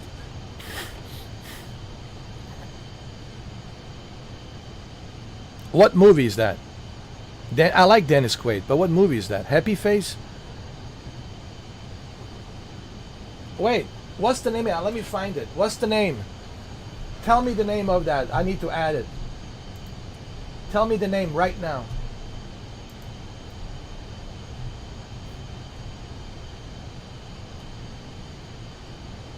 I'll tell you what I've been watching. I've been watching Castlevania. I've been watching, let me see, Castlevania.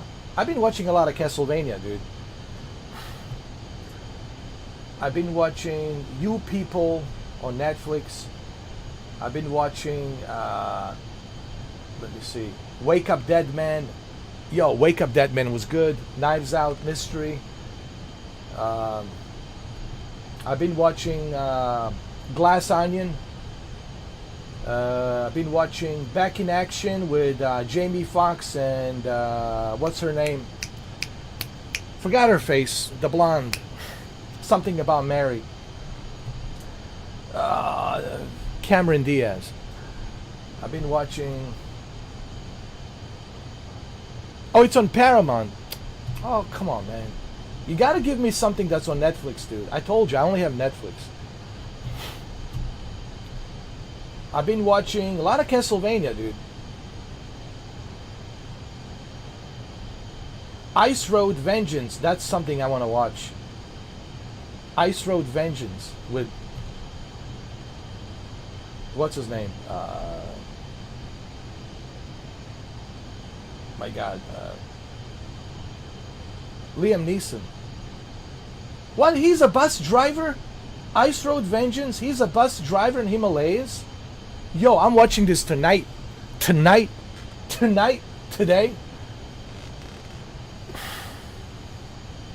No, I already have it. Let me tell you what else I've been watching. Spectral. Yo, Spectral's really good. I've been watching Luther. Man, Luther. Idris Elba, dude. Idris Elba. He's so fucking good, man, in this movie. Called The Luther, The Fallen Son. He's so fucking good in this movie, man.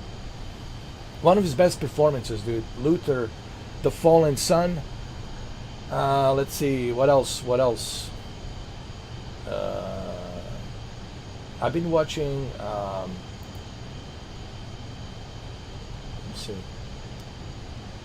I haven't watched Beverly Hills Cop. Axel F. I need to watch that. Wake Up Dead Man. Definitely worth it. Wake Up Dead Man. Wake Up Dead Man and Glass Onion. I'm telling you, man. One of the best detectives ever, dude. Glass Onion and Wake Up Dead Man. It's the Daniel Craig. He's this detective. Like, think of it like American Sherlock Holmes from Louisiana, and he's got that southern thick accent. Oh yeah. And what else I've been watching? Man, I've been watching a lot of movies.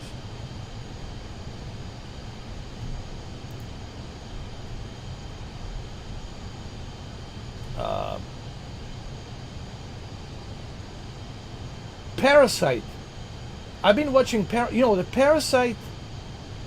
Guys, go watch the Parasite. The Parasite movie is a Japanese movie, and it's based on the Parasite Eve. That's where the Parasite Eve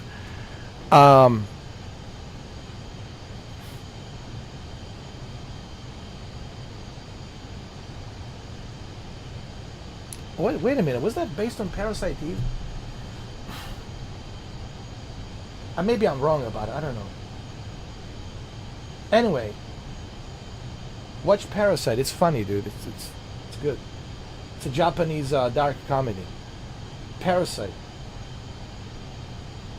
No, I thought it was based on. I know there was a movie that was made in the 90s that was based on a Parasite Eve. Okay, before the video game, but that's not the one. That's not the movie. This is different. This is Parasite. What else you need to watch? Man, there's a lot of good Asian kung fu movies. You gotta watch The Outsider, man. Oh no, that's the Japanese. Oh no, that's the Jared Leto, bro.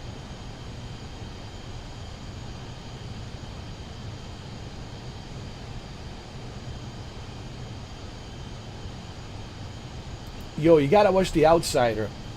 Jared Leto in The Outsider, dude. It's a really good Jared Leto movie. Called The Outsider. Hell yeah, dude. Need to add that as well. Venom, The Last Dance, of course. What else? Tell you some movies that I've been watching. Oh, this is really good. Warriors of Future. It's a Japanese movie, but it's really good, man. It's the Warriors of the Future. It's like cyberpunk, but everything's controlled by robots. It's like a cyberpunk, dude. It's really good. It's called Warriors of Future. It's a sci-fi drama. It's really good. You need to watch that. You need to watch that. The Gray Man was really good. If you haven't seen The Gray Man, that's good. Kate. If you haven't seen The Kate, it's really good. Kate's really good movie.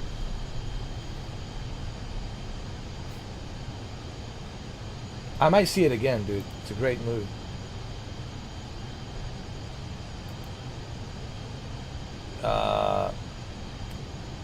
What else? What else? I think you might like this. The Woman in the Cabin. I think you might like it. The Woman in the Cabin 10. She's stuck in the cabin 10. But it's the cabin on a ship. It's really cool. It's like one of those Agatha Christie figure out who did what, who did the murder type of movie. Dude, I'm giving you some really good movies. Until Dawn. You gotta watch Until Dawn. It's based on a video game.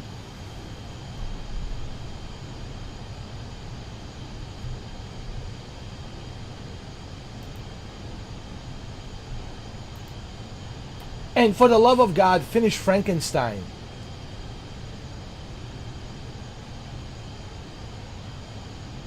The Cursed. You gotta watch The Cursed. Cursed is really good.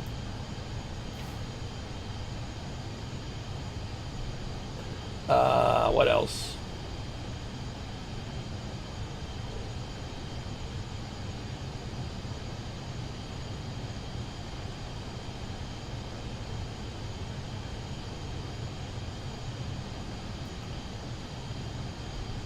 Let me see. Troll 2. Troll 2, man. Sequel to Troll.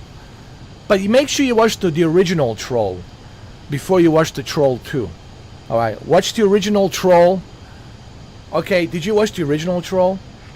You need to watch the original Troll.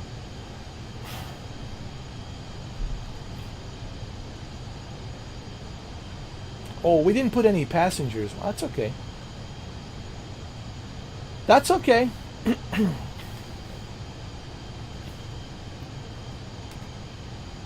We got a long way to go. Oh my God. I don't want to be a neighbor with Russia. Oh my God. I tell you what, I don't want to be a neighbor with Russia. I tell you right now, I don't want to be a neighbor with Russia. I mean, I love Russia. I love Putin. He's a great guy. I love him, but I don't want to be a neighbor with him. I like his women, but I don't like him. But, he's a great guy. He's been nice to me. He's been very nice to me. But I don't want to be his neighbor. I don't want to be his neighbor. But you are already his neighbor. Look. You are already his neighbor. You've been his neighbor all this time.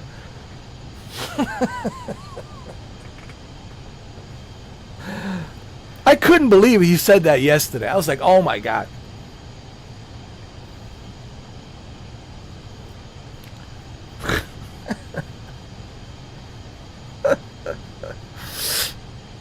We're neighbors, man. We've been neighbors with Russia since 1800s. Okay? Since 1867, for 200 years, we purchased it from Russian Empire. We've been neighbors with Russia.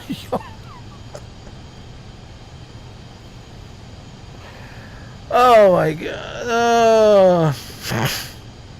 It's entertainment. You know what? I'm really glad that he's the president. I'll tell you why. Because it's entertainment, man. Free entertainment I love it. I really do. Honestly. I know some people don't want to hear this, but I love it that he's the president. Because, my God. Entertainment. Next 3 years of entertainment. I love it. Next 3 years of entertainment. Free entertainment. I love it. I love it. I love it. We'll have a next 3 years of entertainment. It's going to be great.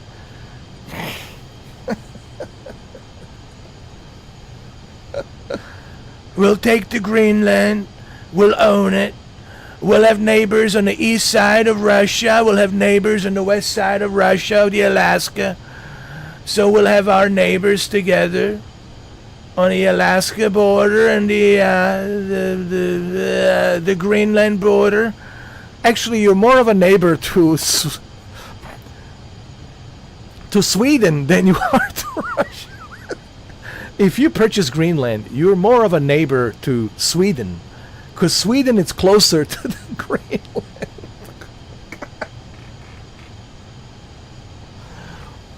You're more. Listen, has anybody shown him the geography, like the map? Has anybody says, Mr. President? Let me show you the globe. This is the planet Earth. Let me show you the continents. No, but, Putin has this little piranhas, Russian piranhas floating around in the sea, and I want to make sure they don't float around. The only thing that should float around, it's me. And my Star-Spangled Banner flag, and, that's the way it should be. I swear to God, I think he's losing it, man. I really think. Did you hear what he said yesterday? There was a interview with, it was only by audio. They were like, the journalists were allowed, I think journalists from Europe, they were allowed, but they were not allowed to film anything. Like, no cameras allowed in the Oval Office, only the audio to record. And they were recording the audio. They were able to take one photo, and then audio recording. And on that audio recording with the photo in the Oval Office, they asked him, about the Greenland and all this. And then they asked him, how do you make these decisions? Like, I tell you what, it's, I listen to my mind, and my mind, it's a very beautiful mind, and I listen to the voice in my head, and whatever voice in my head tells me, I do it, I follow on it. It's the art of the deal. This is the art of the deal in my head, and whatever my schizophrenic bipolar voice tells me, I do it. I don't question it. I just act on it right away. Right away. When I heard that, I was like,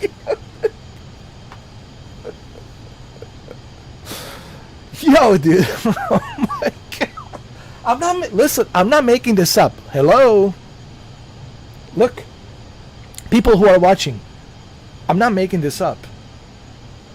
I'm not. Look, everything I'm telling you, it's documented. You can look it up.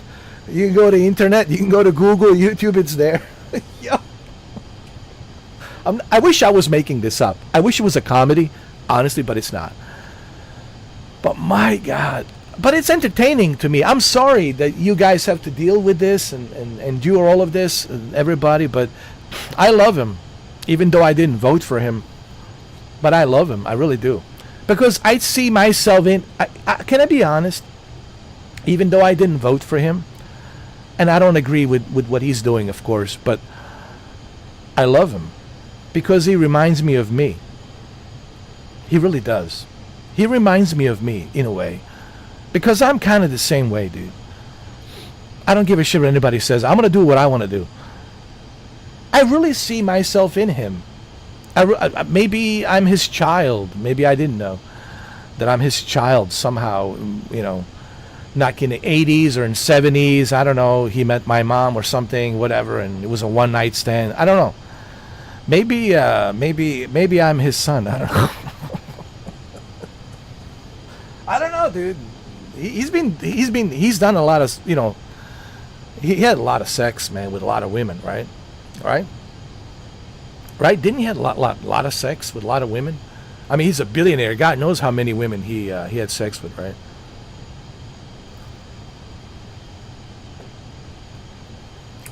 But I do see myself in him, in a way, because I'm the same way. I have to admit, I see myself when I see him, because I would be exactly the same way, do what I want to do, you know. I mean, I want to go and snatch this guy Marudo, Nicholas Marudo. He's mine. I will control the oil. I want it. I want to see America be great again with much more continents. We got Hawaii, Alaska. We got now Greenland, and pretty soon Sweden as well.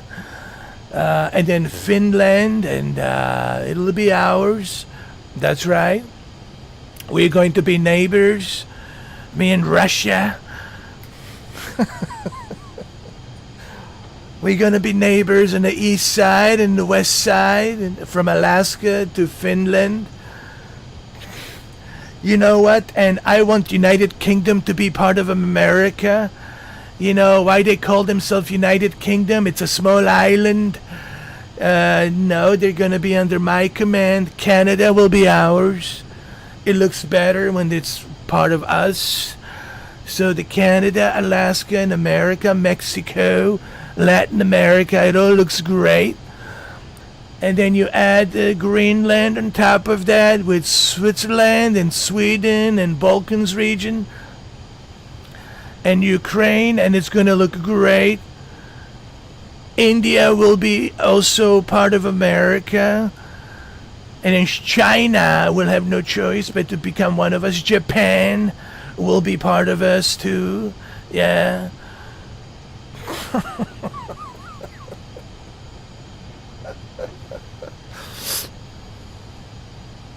I love it, dude. Team America, bro. The Empire. I love it, dude. The Empire, bro. America, the Empire. The New World Order. Fuck yeah, dude. Well, okay, but let me ask you this. What would you rather? Would you rather see a Russian flag on a Greenland, or would you rather see the American flag on a Greenland? No, I want the American flag on a Greenland. I want the American flag on a Sweden.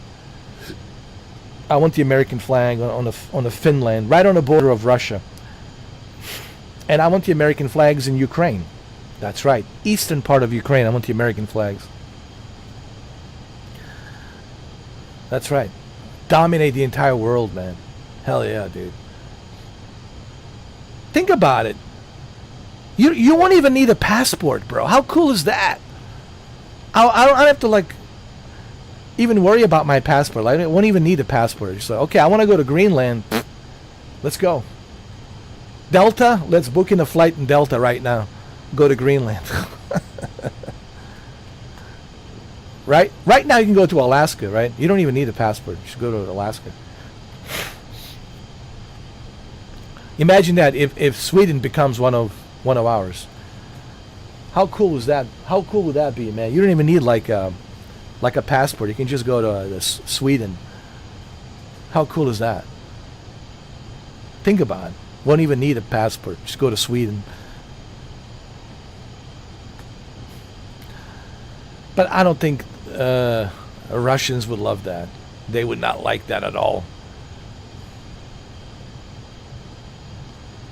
But why? Why they should be upset? You know, they should have known we're always a superpower. We're always going to be the superpower. I think Vladimir has to acknowledge the fact that we are the superpower. It is what it is, bro. We're the empire. Sorry, dude. It is what it is. You can't fight us because that would be like a suicide mission for him. For him to go to war with us would be a suicide mission. Be a suicide mission. It is what it is. You just have to accept it. Putin. You have to accept.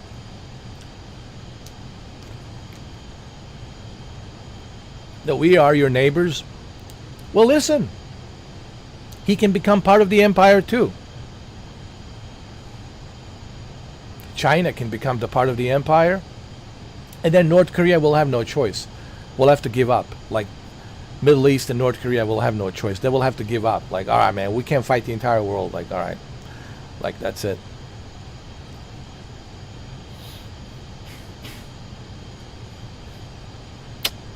I think what happened is he thought that he's got the power. I got the power. I mean, he does have a power, but does he have enough power to conquer like parts of Europe? I don't think so. Because he's struggling. He's struggling with Ukraine. Now, fourth year, 4 years he's been fighting Ukrainians. Yes, we did help him out. We gave him weapons and all that, of course, sure. Certainly helped. But he's still struggling. 4 years, man, he's still struggling. If you're so powerful, then Ukraine shouldn't be a problem. You should be already in Kyiv. Like in Kyiv, right? In Kiev. They call it Kyiv. You should be already in Kyiv, dude. That's it. Like, what's the problem, dude? What's the issue? But he knows he can't, because he knows he cannot control Ukrainian people, and he knows he cannot get in there. So, I think he knows that he's pushed in a corner, and China is not going to do anything. China needs us, bro. China needs us for the trade. They need us. Xi Jinping ain't going to do nothing, because he needs America for trade. You know? So Xi Jinping ain't going to do shit. Maybe this is good. This means that there's some good news. The nuclear war will never happen. Guys, this is good. We'll never have to worry about the nuclear war. Never. Because he will not do it, because he knows that's a suicide mission. It's the end of the world, right? And we're not going to do it because we also know that's the end of the world. So we'll never have to worry about like a nuclear conflict ever. See, so there's a good news. There is, see, Shuki, KJ, NBA25, there is some good news. We'll never have to worry about the nuclear war. So this is all good. There will be conflicts, of course, wars here and there, as always, you know. In the Middle East, that will never change, and here and there's always going to be conflicts, right? But we'll never have like a nuclear war, so that's good, right? Isn't that like reassuring? You'll never have to worry about that. Like the fallout will never happen. So, see, there's some good news. Okay, and I'm not even a general from West Point, and I know this is good.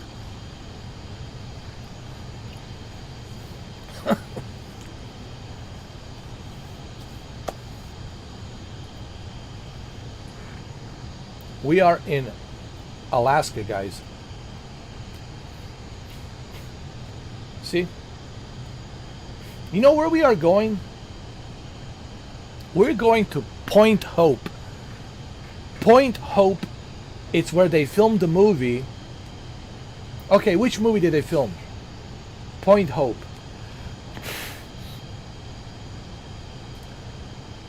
There's a movie about the vampires. About the vampires in here. What's the name of the movie? A famous actor, Josh Hartnett, was in it. It's about the vampires. It's based on a comic book, graphic novel, comic book. 30 Days of Night. That's where we're going. Now, it is dark over there. It is 30 Days of Night, but I selected the weather so we can see it, you know. But if I was to select a weather to live weather, it would be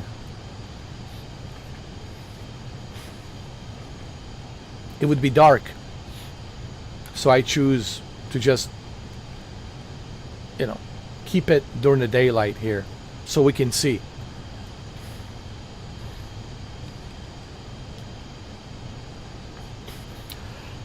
That's where we're going, guys. Okay?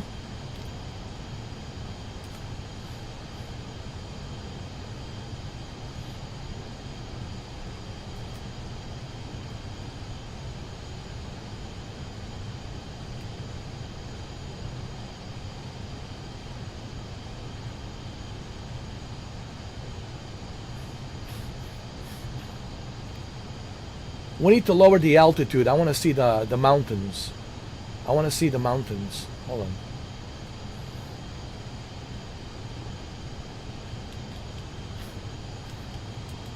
They're up 6,000 feet.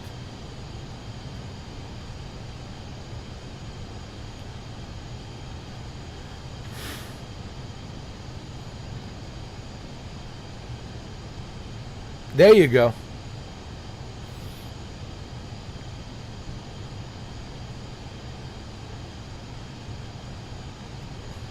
Or we can play what's that other game? That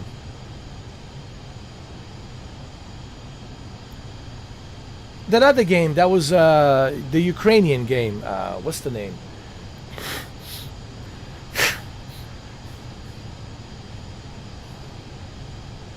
Stalker. Yeah.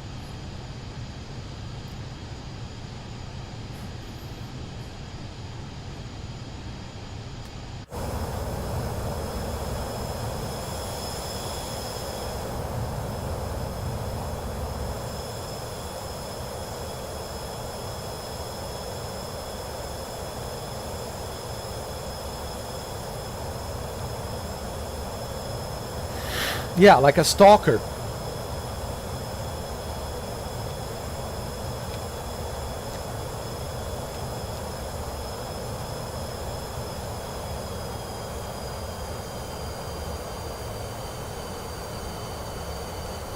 Ladies and gentlemen, welcome to Alaska.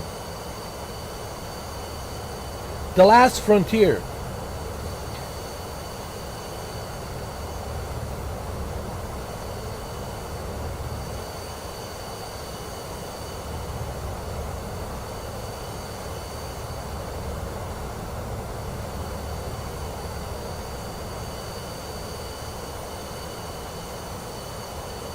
I want to see the terrain.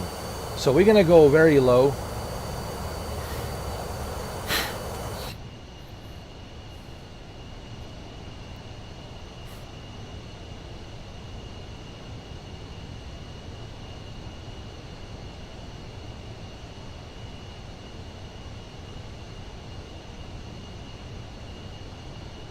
It's going to be really good.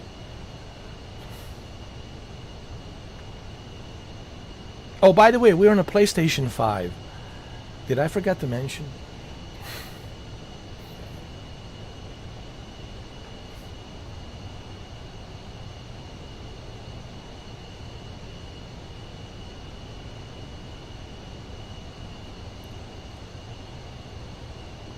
Man, I found a really good game to play. It's called, it's on Netflix. It's called the Missile Command. It's like a defender, like you shooting the missiles. It's like a dome, like a missiles dome where you're protecting the city from the missiles, from the Russian Oreshniks. It's called, maybe I should live stream this, bro. It's called Missile Commands Recharged. Basically, you use your phone as a controller, like a motion sensor, and that's how you play. And you press A and B on a touch screen. It's a really cool game, dude. You should play it, Shuki. Just use your phone as a remote control. I might actually stream it. I might show it to you guys. It's a pretty cool game. It's so much fun. Not right now, but maybe later on. Later on, I might show it to you. You know, to take a little break from flying. You know, I think people are already tired of me flying. They're puking.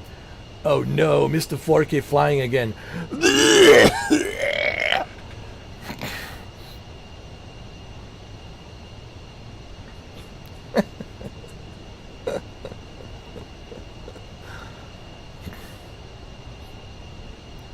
Oh yeah. It's really good. It's so much fun. And it has all these upgrades. And you can upgrade, have much better missiles, faster missiles. So cool, dude. It brings me back to the 1980s. All those arcade classic games.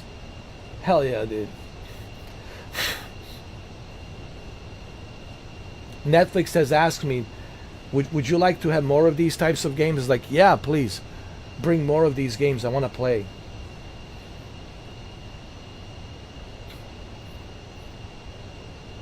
When I'm taking a break between a Squid TV show, I'm on a season 1. I can always, you know, take a little break from Squid games and watch, you know, play some Missile Command, you know. Yeah, it's my first season of Squid Game. Don't be mad at me, guys. I know I'm falling behind.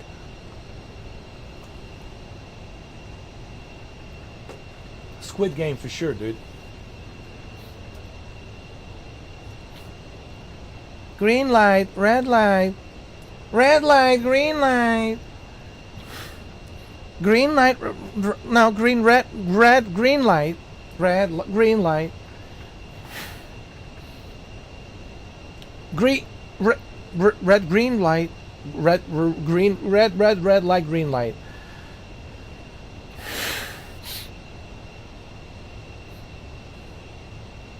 Look at this place called Kuyukuk. Kuyukuk. And where do you think this name Kuyukuk came from? Russia. It's the Russian Slavic name, Kuyukuk. But I don't want to be a neighbor with Russia. I don't want to be a neighbor.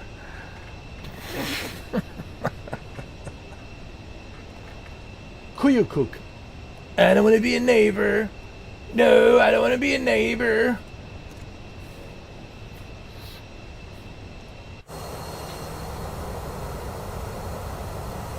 Kuyukuk. Kuyukuk. Kuyukuk.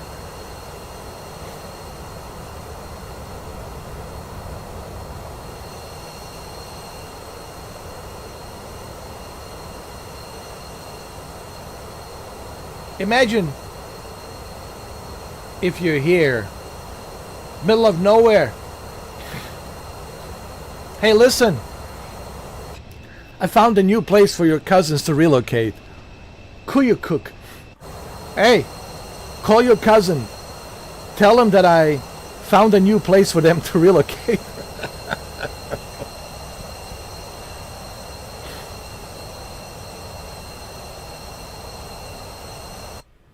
What? There's 6 seasons of Squid Game. Listen, you might not see me for a month.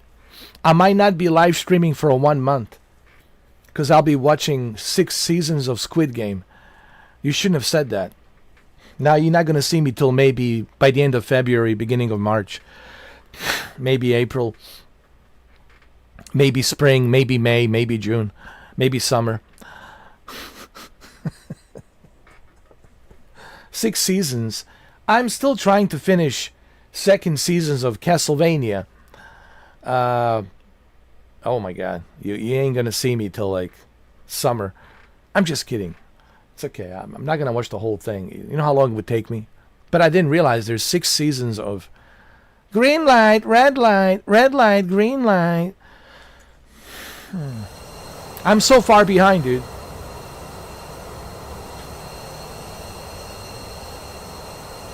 Oh, Cobra Kai.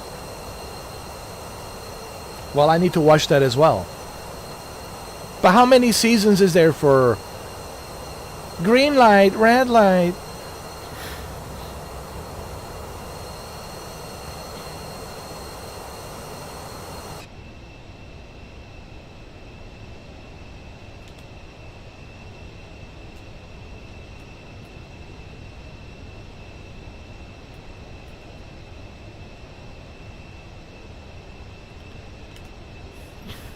Look at Alaska, dude.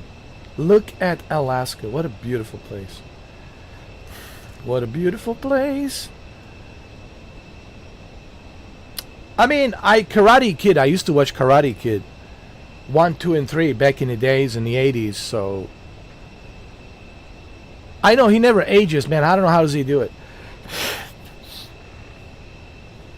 He must be drinking the same Kool-Aid drink that Tom Cruise is drinking. The same juice that Tom Cruise is drinking. Maybe there's something about Scientology, dude. Maybe you get younger when you become a Scientologist. Maybe he's a Scientologist. I know. Tom Cruise is getting old. But he still looks good for his 60s. In his 60s. I mean, the man still looks good. But Sylvester Stallone, it's a grandpa. Like, he's a grandpa, dude. Like, come on, man. Arnold, it's a grandpa. Like, yo, it's over.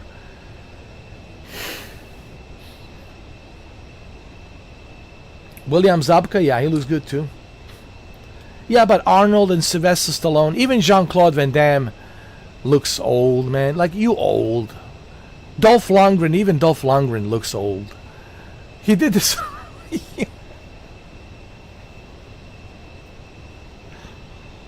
Okay, if you would like to know how old Dolph Lundgren is, you need to watch The Witcher. There was like The Witcher Dragon something on a Netflix. A short movie, low budget movie he did where he's like the Witcher or something. It's ridiculous.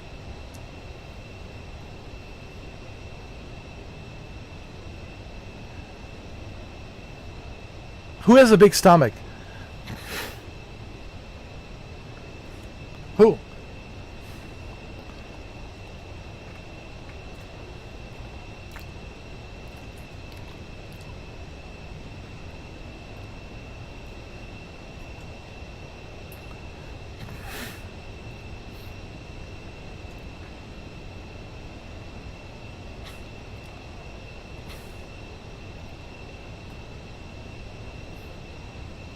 Yeah, but he's like almost 80, bro. Like, what do you expect him to do? He's almost 80. He should be like in a nursing home, dude. With a hospice. Dude, he's 80 years old, man. But then you look at Clint Eastwood. I think if anyone's a vampire, it has to be Clint Eastwood. It's gotta be Clint Eastwood. Do I feel lucky, punk? You know, he's got that whole Clint Eastwood voice, you know. You sissies. maybe you shouldn't have fucked with me. You sissies. Yeah. I'm Clint Eastwood, and you came across somebody you shouldn't have fucked with. Pew, pew, pew, pew. Bang, bang, bang. I was a dirty Harry. And I'm still dirty. Even at age 90, I'm still dirty. I know, look at Clint Eastwood, man. He's a vampire. I'm Clint Eastwood. I don't care. I'm going to live 100 years, while you little sissies will be shining my shoes.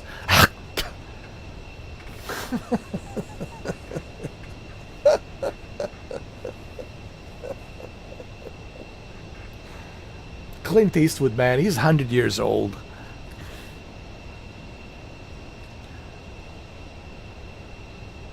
He will be 100 soon. Hey, look, if anybody lived a great life, if there's the one person I envy, if there's the one person I'm jealous of, honestly, has to be Clint Eastwood. No, I mean, really. The looks, the coolness, everything about Clint Eastwood, it's like he lived a full, glorious, blessed life. I mean, the God has really blessed him to live as long as he's living, to live the life experience and the career that he has. Honestly, he has to be the most blessed man on the planet.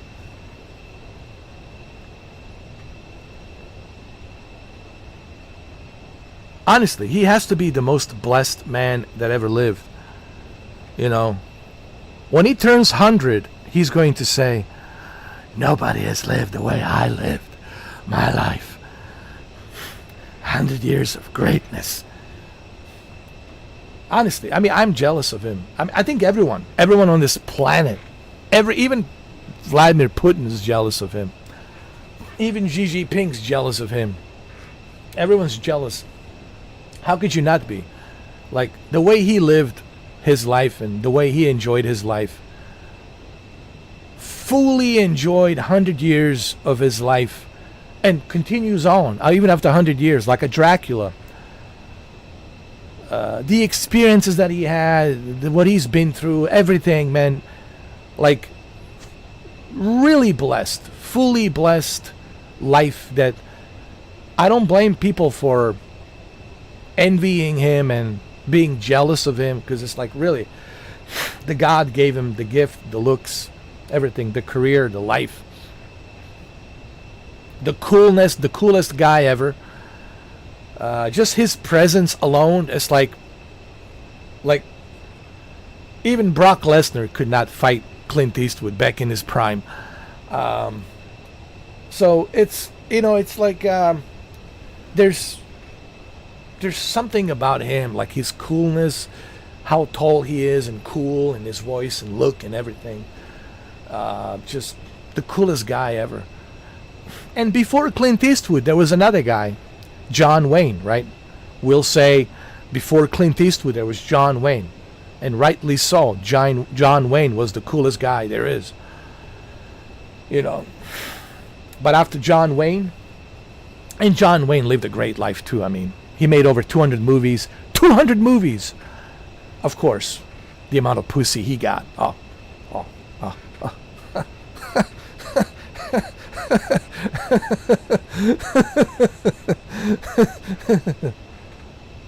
And of course, the amount of pussy Clint Eastwood got too. I mean, Jesus Christ. I mean, so, but yeah, Clint Eastwood is the legend. My father, man, he was a huge fan of Clint Eastwood. Two actors. John Wayne, of course. John Wayne and Clint Eastwood. I was like, because he loves westerns. That's all my father was watching. Westerns, man. Western movies. John Wayne and Clint Eastwood. And those are his two idols. And I guess in between you can put Steve McQueen. Steve McQueen. Because my father kind of looked like a little bit of Steve McQueen and a little bit of Ray Liotta. It's like a mixture of Steve McQueen and Ray Liotta, but more like a Steve McQueen. Yeah, he was a handsome guy, man. And let me see. Who else did he like? Oh yeah, he liked Lee Von Cleef. Lee Von Cleef. He was also a big fan of Lee Von Cleef, and of course,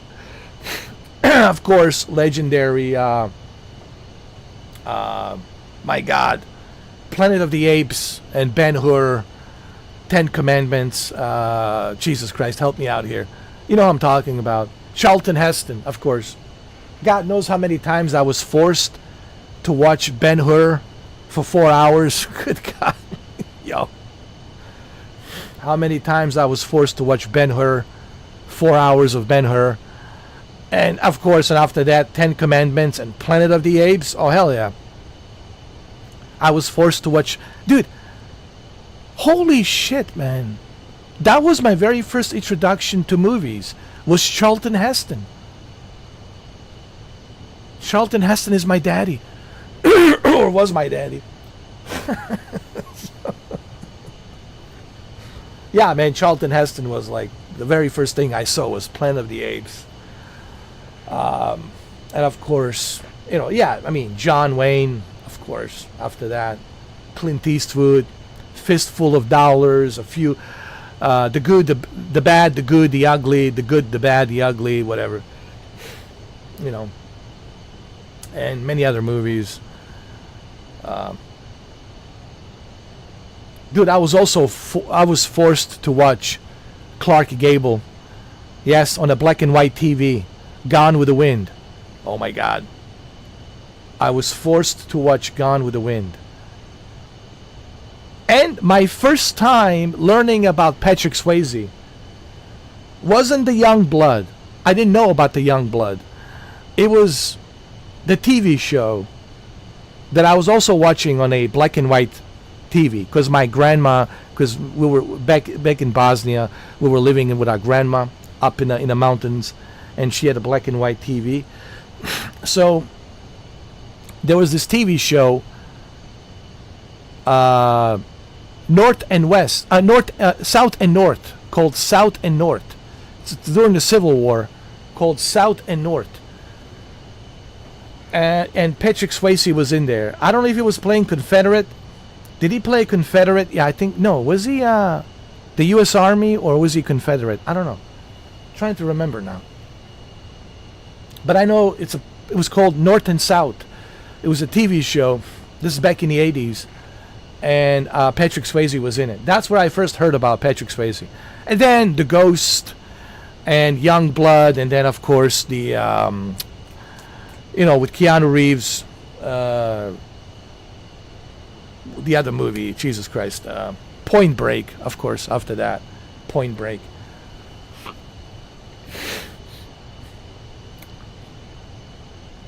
Oh yeah, Black Dog with a truck. Oh yeah, that was great. And it was all done for real. Real stunts, no CGI. Real stunts. It was all real, dude. I love that movie. I was like, finally we get the movie where there's no CGI, no green screen. It's all done for real. If you guys haven't seen The Black Dog, go watch it. Do they have it on Netflix? I don't know. I'm going to have to look. Let me see. Do they have it on Netflix? Black Dog. Do they? No, I don't think they do. Man, that sucks. Damn it. Come on, Netflix. Bring it.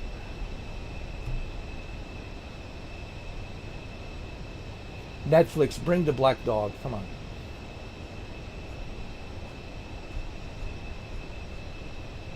You hear me, Netflix. Bring it.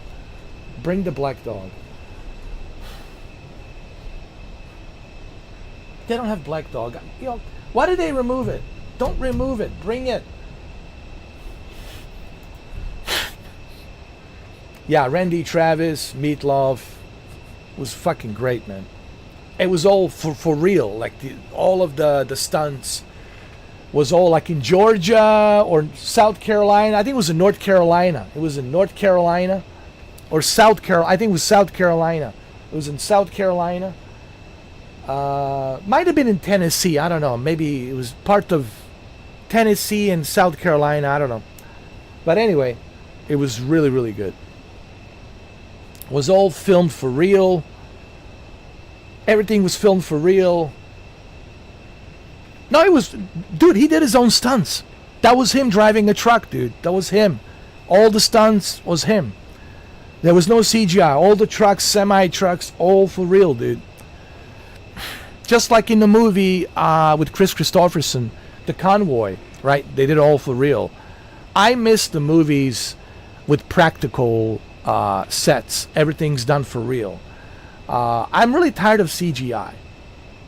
Honestly. And it's good to see that there's more practical movie sets, that they're doing stuff for real. Because I'm really tired of like CGI. Because it's just, it's fake. Like it's a green screen and it's fake. You can tell and you're like, bleh, bleh, I want to see movies that bring, practical effects for real.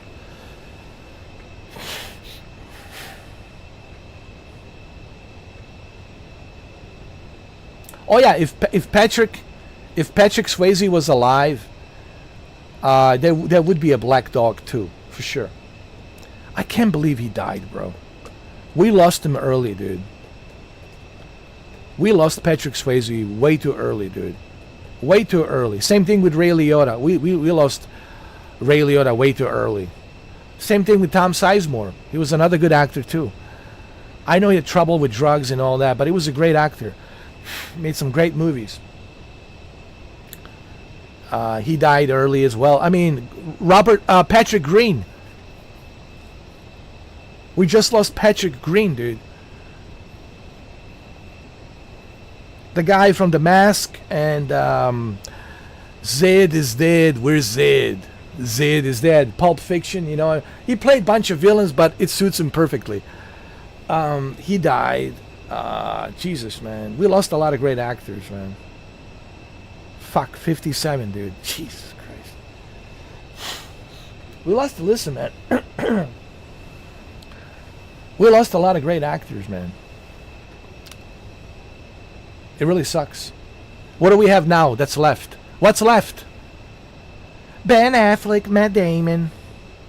Yes, I'm gonna have to watch The Rip. I will force myself to watch The Rip. Shuki. It comes out on January 16th.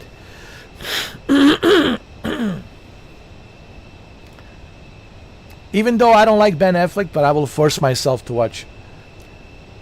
Because here's why I want to watch it. Because the characters that the character that Matt Damon plays doesn't like the character of Ben Affleck. And I love that. So that means that Matt Damon is going to talk shit to Ben Affleck character, and I'm going to enjoy that. I'm going to enjoy watching Matt Damon spit all over his face and showing who the real warrior of the Odyssey is. I think Matt Damon will just make him look like a fool. I can't wait. Because I think Matt Damon's a better actor. I think Matt Damon will embarrass him. Trust me. In that movie. I can't wait to watch the movie.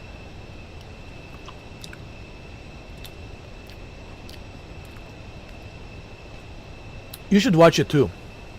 It's called Rip. It's about these dirty detectives, narcotic detectives, who actually came across this house and they found like $500 million or something, and they all want to split it like 5 different ways. And the guy who directed the movie, are you ready for this? Are you ready for this? Here's another reason why I want to watch it. Even though I don't like Ben Affleck, but the reason I want to watch it, the director, the film director who directed the movie Rip, also directed Narc. Ray Liotta, remember the Ray Liotta movie Narc in 2003? is the same director. So I was like, hell yeah, dude. I will watch this for sure. It's coming out on January 16 on Netflix. So I will certainly watch it. Yeah, me too. I already did it.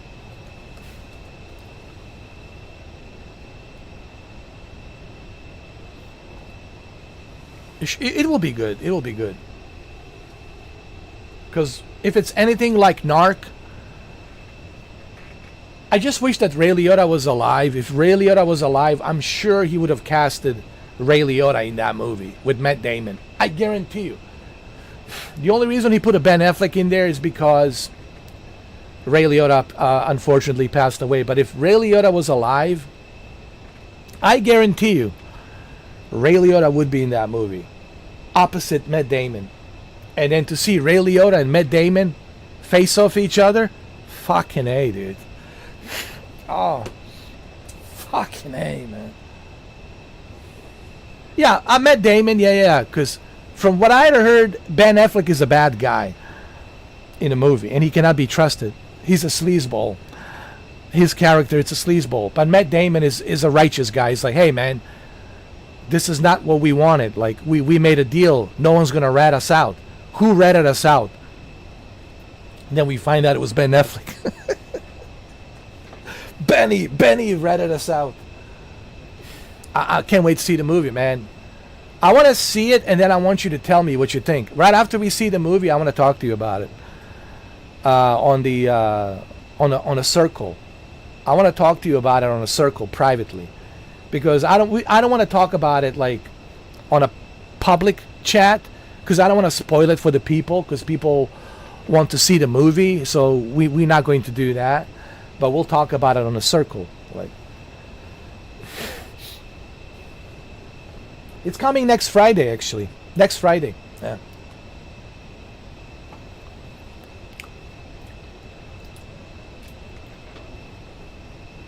Well, Matt Damon is a better actor. Why do you think Christopher Nolan hires Matt Damon 3 times already? First in Interstellar, second in Oppenheimer, and now third on The Odyssey. Why do you think Christopher Nolan has hired Matt Damon 3 times? Why do you think Steven Spielberg hired Matt Damon in Saving Private Ryan? Remember, he was the Private Ryan in 101st Airborne. Or 102nd Airborne, I'm sorry, 102nd Airborne.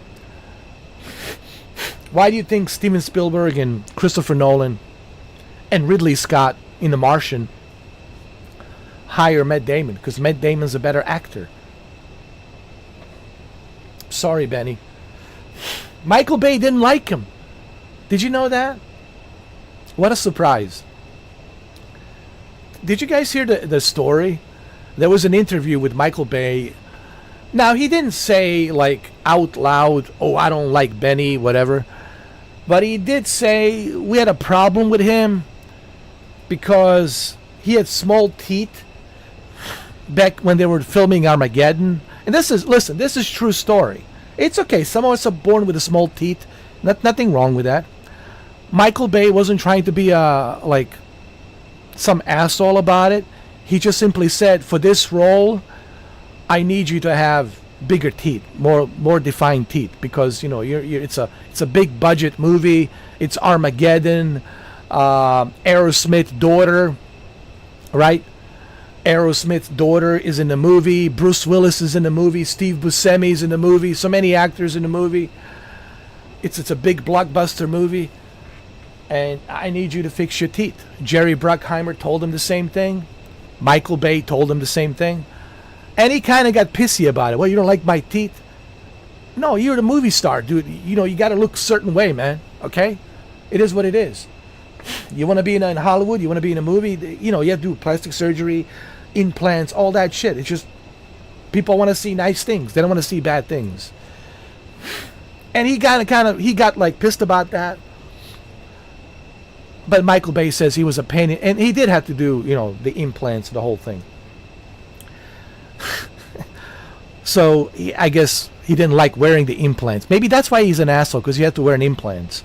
Because, he has to put some foreign object in his mouth, which majority of people have implants, veneers. No one has their natural teeth, okay? They fall off when you get old after smoking and shit. So anyway, Michael Bay said, listen, man, you're in Hollywood now. This is the way it is, okay? You wanna be in a big movie? Go fix your teeth. That's it. But apparently, Ben Affleck, this is a true story, okay? People out there who's watching this, don't give me that look. All you Ben Affleck fanboys. This is the true story, all right? It is what it is. These are the facts, whether you like it or don't. And apparently, Michael Bay says he's been an ass every single time they were filming. He always comes late at the set. He's always complaining. He's never on time. We had to wait for him. Everybody had to wait for him. Bruce Willis was fed up with him. At one point, Bruce Willis had a conversation with him, a long conversation, and Bruce says, listen, man, we're making a big movie here. There's a lot of money involved, and especially me, my name. I'm the household name. Back then, Bruce Willis was a household name coming out of Pulp Fiction and Die Hard with a Vengeance. Like, you know who I am, right? And The Fifth Element, right, in all these movies. And so, who was Ben? Whatever. And so, Michael Bay says this is one of the reasons why he never hired him again. Because it was such a painful experience. It was a pain in the ass experience. He was like this diva. There was this diva about him. Look at me, all eyes on me, attention on me. And because of this diva presence that he had, Michael Bay was so pissed off. He's like, I'm never hiring this guy again. And he didn't. And after the Armageddon, that was it. He never hired. That's the reason why certain film directors don't want to work with him. See, I'm not alone in this. This is backed up by some true facts about Ben Affleck, all right? The guy is a diva. The guy is an asshole. It is what it is, Same thing with Vin Diesel. Why do you think Steven Spielberg never wanted to work with Vinny? He couldn't wait to kill him off early on in a fucking movie as a Private Caparzo in a Saving Private Ryan. Well, let's kill this motherfucker early on. Guys, this is all true story. It's true story. If you don't believe me, ask Rob Cohen. Rob Cohen is a good friend, Steven Spielberg, and Steve told him this story to Rob Cohen. And Rob Cohen told this story on an interview. He says, Vinny, and he worked with Vinny. Remember, Rob Cohen did Fast and the Furious and Triple X. So Rob Cohen knows just what a pain in the ass Vinny is. Another diva. So these are divas, bro. And this is just not me saying this. This is actually from Rob Cohen's mouth, from Michael Bay's mouth, from Steven Spielberg's mouth, why they don't want to work with these divas, larger than life divas. And Ben Affleck and Vin Diesel, they're divas. And it's one of the reasons why Dwayne Johnson couldn't stand working with Vinny, because of this diva mentality that he has. And it's, look at me, a quarter of a mile, I live a life, quarter of a mile. So, even though I was a big fan of Vin Diesel back in the days, but see, I didn't know that he was a diva, that he was an asshole. But then you hear all these stories 20 years later, or 25 years later, you hear all these stories and you find out, wow, it makes total sense why Ben Affleck's an asshole, why Vin Diesel's an asshole. Oh, and it makes total sense why Dwayne Johnson doesn't like him. Oh, and why nobody wants to work with Vin Diesel, why nobody wants to work with Ben Affleck. It all makes total sense. Okay? So, but this is not coming from my mouth. This is coming from Michael Bay, from Rob Cohen, from Steven Spielberg, from all these directors, they're saying the same thing. You know, about the Benny. Benny Affleck. Benny Affleck. And it was funny. Once upon a time, I used to like Benny. Good Will Hunting. I was like, man. And he did that other movie with him. Jay and the other guy, Adventures, whatever, Dogma something. Jay and Bob and Jay Adventures. I mean, there was times when I used to like him in the big, but see, I didn't know that he was an asshole. This is before, like, I was younger back then. I didn't know. I'm sure Shuki was younger too. I'm sure KJ was younger. We were all younger back then. And I thought he was a cool guy. The guy from, Massachusetts, New England, Matt Damon, Benny, Matt and Benny, But now, 25, 26 years later, 30 years later, you find out that they were an assholes. Both Vin Diesel and Benny. So, you guys can research all of this. Everything I tell you. You know what's good about this, Shuki? Here's what I like about the internet. Yeah, there's some things I don't like about the internet, sure. But here's what I do like about the internet. I like that everything I say, everything that I mention here, everything that comes out of my mouth, people can research. And they can see if I'm full of shit or not full of shit. Right? Alright, well, if you think I'm full of shit, well, go research. Right? You see, because I do my research, man, on everything. I use the internet to research. And I make sure that the source, it's a correct source, that it's coming directly from the source. Like when Rob Cohen was talking about Vin Diesel. Dude, there's a podcast. A podcast. It's on YouTube. Go look it up right now. Shuki, go look it up right now. Everybody, go look it up right now. There is a podcast. I hope it's still there on the YouTube, that they didn't take it down. Interview with Rob Cohen. Where Rob Cohen specifically said why he stopped working with Vinny after Triple X. They did 2 movies successfully. Fast and the Furious and Triple X. But after that, he says, I cannot work with this guy. This guy's an asshole. And there's a reason why Rob Cohen didn't want to work with Vin Diesel again. Well, don't you want to ask yourself a question? Like, Rob Cohen and Vin Diesel, they made 2 successful movies. Fast and the Furious and Triple X. So why wouldn't Vin Diesel want to work with Rob Cohen again? Oh, well, there's a reason why they're not working together again. But then you find out what the reason is. So there's a podcast with Rob Cohen, film director of the Fast and the Furious and Triple X, and the Bruce Lee story from the 90s, and the movie with Sylvester Stallone that he did called The Daylight. He made some great movies. And that Dragon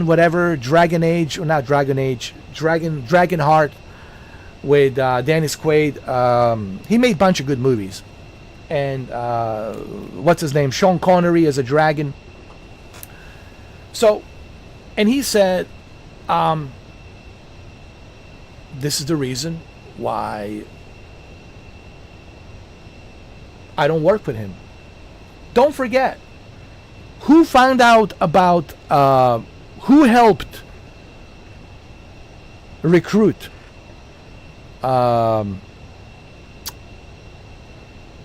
what's his name? Paul Walker. Who discovered Paul Walker? Who discovered Paul Walker? It was Rob Cohen. And this is before Fast and the Furious. Let me tell you a little story. Because you guys don't know, but now you do know. I'm talking about the Gen Z, because Gen Z doesn't know. They don't know anything. So you have to kind of go through history to explain everything to them. Rob Cohen discovered Paul Walker in a movie called Skull and Bones. And this was like, late 90s, around the Matrix time. And it was like 98, 99, around there somewhere. So Skull and Bones is where Rob Cohen discovered this kid, this surfer in California. And he said, hey man, would you like to be in a movie? There's this movie, you got a pretty face and all that. To be in this fraternity, Skull and Bones, secret society, oath, fraternity, Skull and Bones, which does exist actually.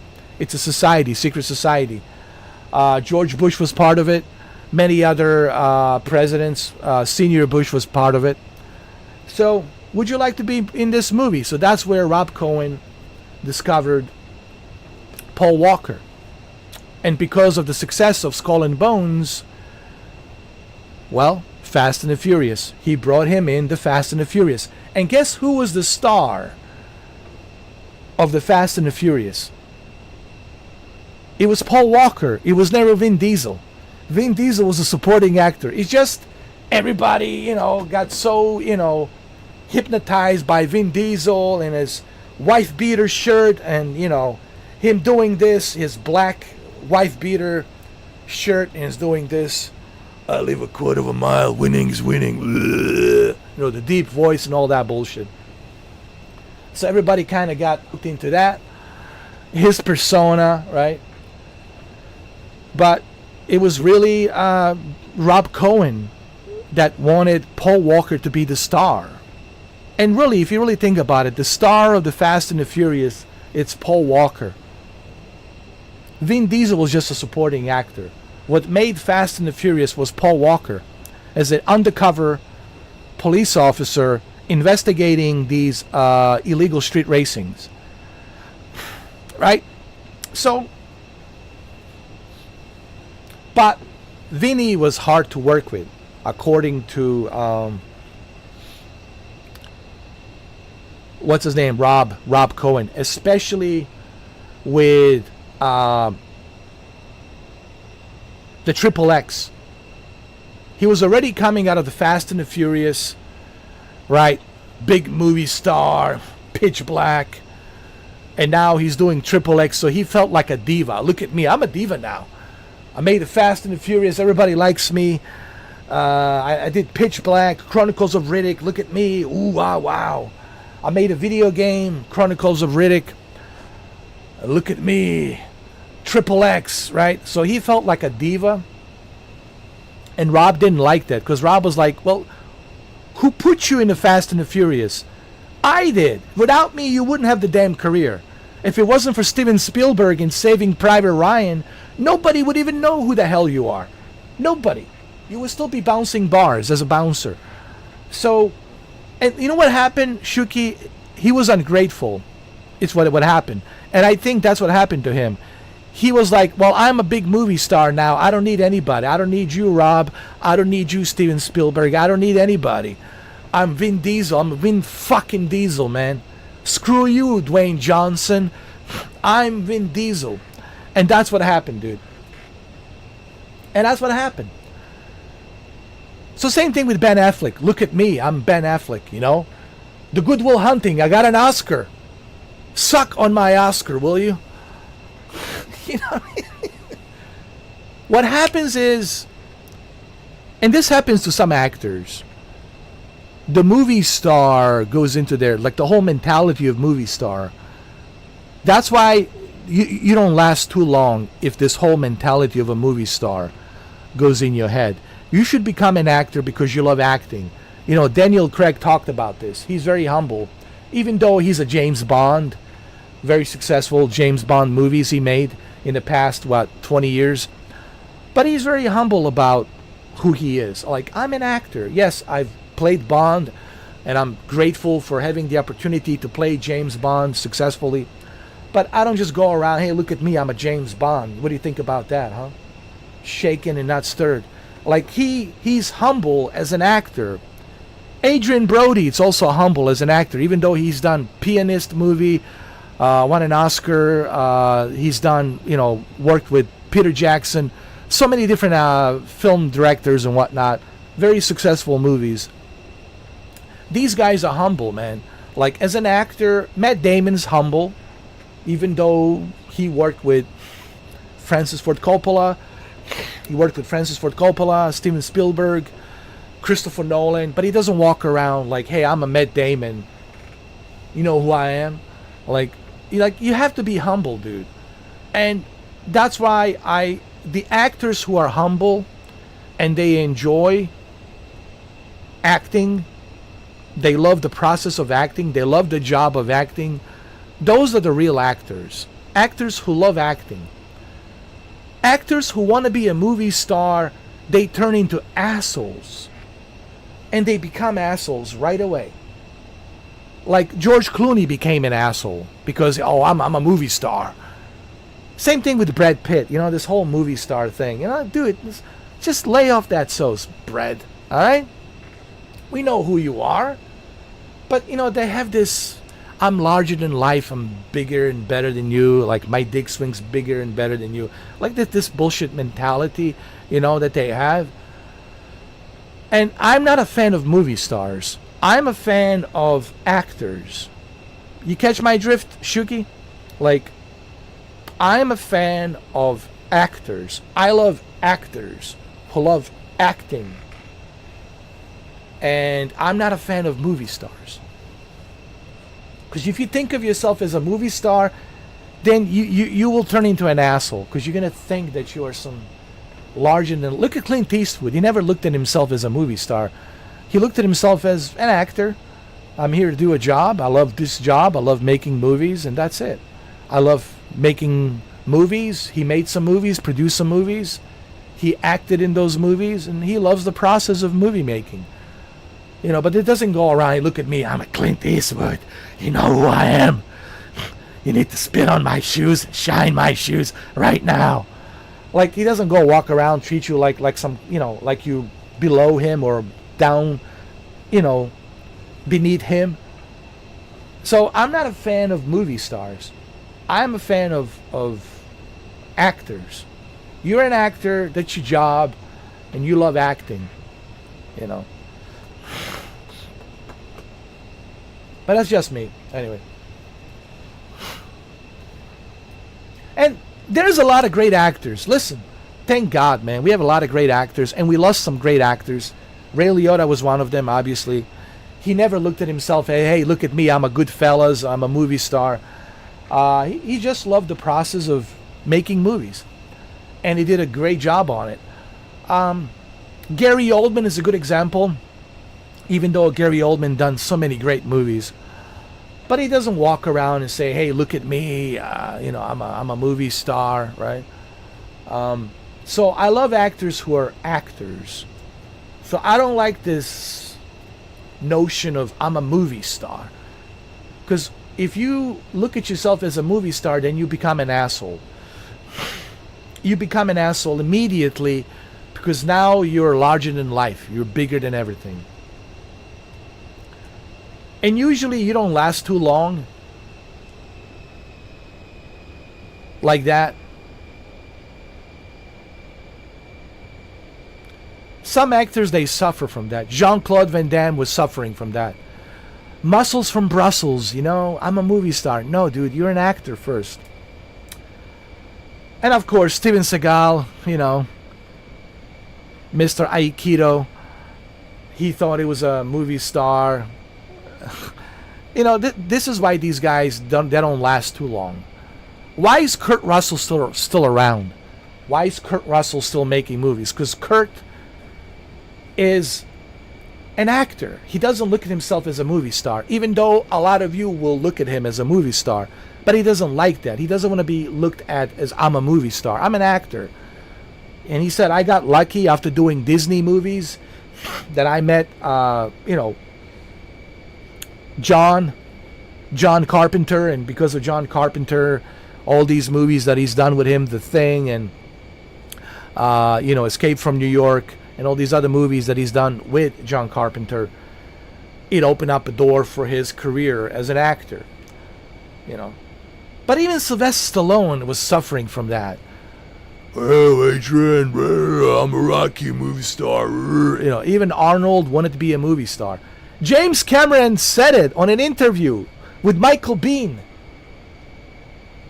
Michael Biehn is an actor who was doing an interview with James Cameron. They did a movie together, The Abyss and The Terminator and The Aliens, Michael Biehn.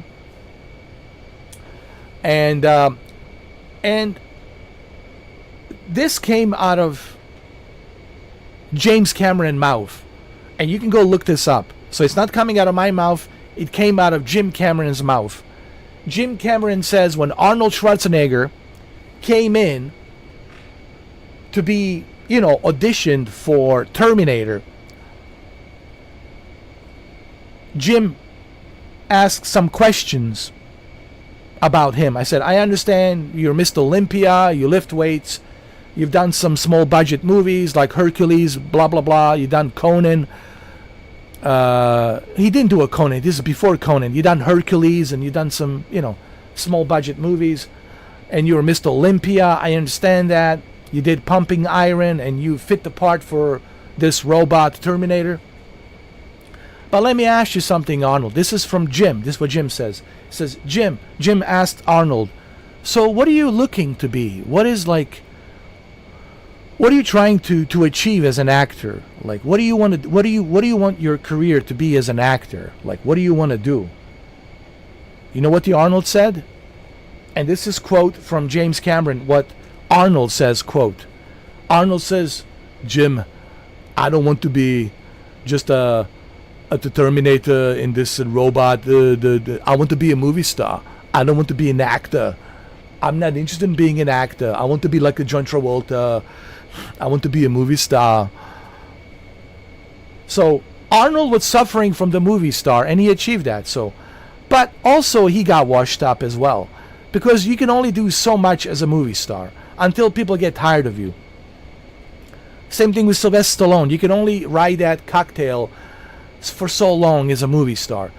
Same thing with the muscles from Brussels, Jean-Claude Van Damme. You can only ride that train for so long as a movie star. So you will only last as an actor if you enjoy, right? If you enjoy being an actor. So I think that's the difference between a movie star as an actor. As an actor, you love the process of filmmaking. You love that you love the job. You're blessed and you're happy that you have this job, that you're making money doing what you love. Right? That you can participate in this filmmaking that will be there forever and ever. Even after you're gone, your movies will be there forever and ever. And it's the process of creating something and participating in that process. So that's what makes an actor an actor. He loves the process of filmmaking, not the process of prima donna, look at me, I'm the best. And I think that's the difference between somebody who wants to be a movie star versus somebody who wants to be an actor. And I really believe this. I truly believe this. Guys, we're there. We're almost there. Guys, we're almost there.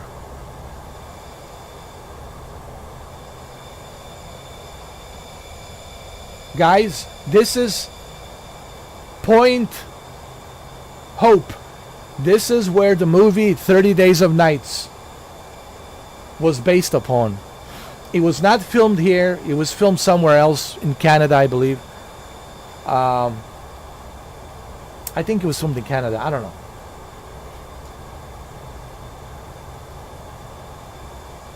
And maybe not in Canada. Maybe here in the States somewhere. They use the artificial snow. I think they use the artificial snow. Yeah, I'm sorry, my bad. They did not film it here. They filmed it in a huge arena movie set. But the movie was based on the town called Point Hope. That really exists. That's, Point Hope really exists, and that's where we're going. Now, the weather that I selected, it's my own time that I selected manually, because right now it's 30 days of night. In this area, it's 30 days of night. Not only is it cold, minus 40 below zero, 40 miles an hour gust wind, and at night gets even colder, goes up to like minus 60 degrees at night. It's very brutal, it's very cold, so the temperatures are freezing. Everything gets frozen. And for 30 days, you are frozen at night. Now, you talk about people evacuate, actually. They don't even stay here. It's just emergencies, police, and, rescue, fire rescue, and stuff like that. But majority of people, they move to Fairbanks or Anchorage. They evacuate. They don't stay for 30 days of night. But it is brutal to be here for 30 days of night. It's called A Point Hope. And that's where the movie it's based on, 30 Days of Night. The movie with Josh Hartnett, with the whole vampire thing. It makes total sense. A perfect place for vampires to feed would be in a very isolated place like this. So it makes total sense. But currently it's dark. It's dark here, and it's really not a fun place to be right now. It's very brutal to be here, man. 30 days of minus 40, minus 60. Woo! Shuki, you want to live here? Huh? You want to live in Alaska?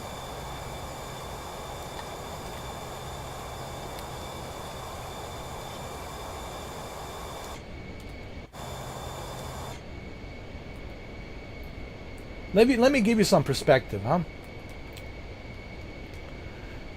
Let me give you a perspective. This is Russia. You see this? This is Russia here. And we're above where the Russia is. This is Russia. This is where we are. This is where the town is. And this is Russia. This is one of our islands as well, neighboring Russia. So we are neighbors. We are Russian neighbors. Okay? And that was my whole point in the beginning of this live stream. We are neighbors with Russia. Why do you think Vladimir Putin said when he went to see President Trump at the Anchorage meeting, he says, "Hello, neighbor," because we are neighbors. We've been neighbors for 200 years. 200 years.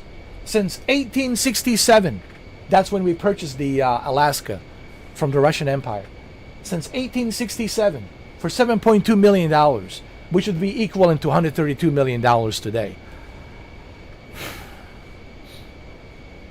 And look at the names. Kivalina. This is all Russians. Russian names. So we are neighbors with Russia. I don't want to be I tell you what, I don't want to be a neighbor with Russia. I love Putin, but I don't want to be a neighbor with Russia and China. I don't want to be a neighbor. Well, guess what? You've been a neighbor for 200 years. I don't want to be a neighbor. You are a neighbor. We are a neighbor with Russia. Okay?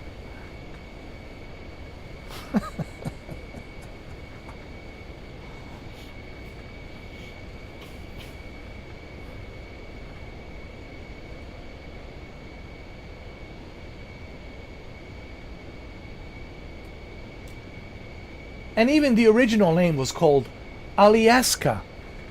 Alyeska, and we just changed it to Alaska.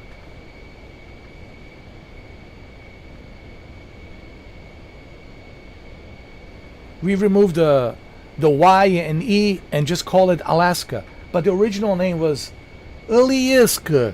Alyeska, welcome to Alyeska. The Mother Russia. Alyeska. And we changed the name to Alaska in 1867. 1867. That's when we purchased it for 7.2 million from Russian Empire. So technically, we've been our Russian neighbors for 200 years. That's right. I don't want to have Russian neighbors. I don't want the Russians to be our neighbors. I don't like that they're going to be our neighbors. Well, they've been our neighbors for 200 years. 200 years. But anyway, this is where the movie 30 Days of Night was based, right here.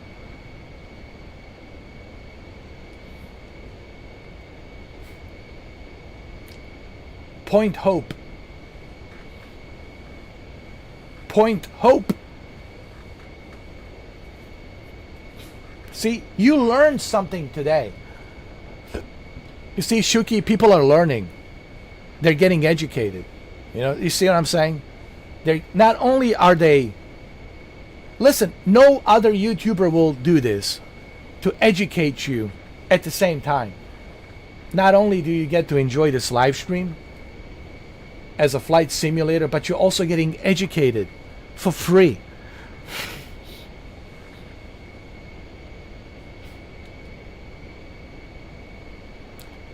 You know? It's only $2 a month, man. No commercials, uninterrupted, no commercials, uninterrupted. For $2, you get to be educated. Educated.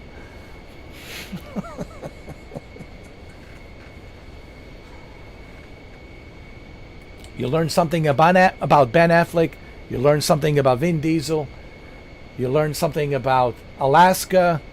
And they've been our neighbors. And when did we purchase it? How much did it cost? All of that. You learn.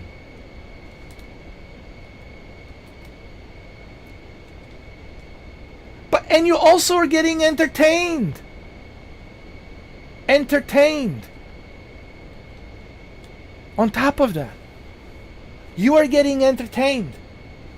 It's a huge benefit with the $2 that you get. Shuki, do you have any regrets paying $2 a month? Any regrets?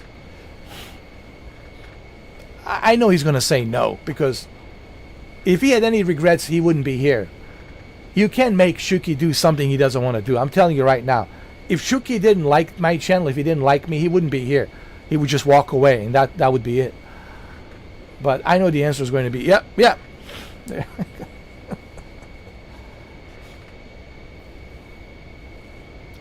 Guys, become a member. It's $2. Don't tell me how much you miss me, how much I love you and miss you. Oh God, I haven't seen you in so long. But somehow I can't handle $2. I have a difficult time with $2. I miss you so much. I love you so much. You are the best ever. You are the best ever. But I like you free when you are free. So I can use you for free like a dancing monkey. Oh wow. Oh wow. Wow.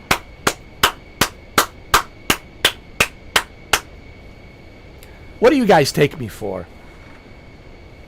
A fool? Like I was just born like 2 minutes ago?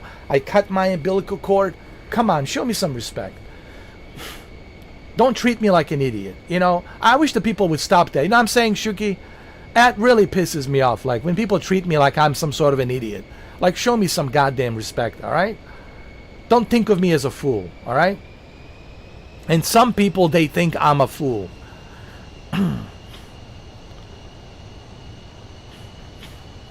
Telling you, man.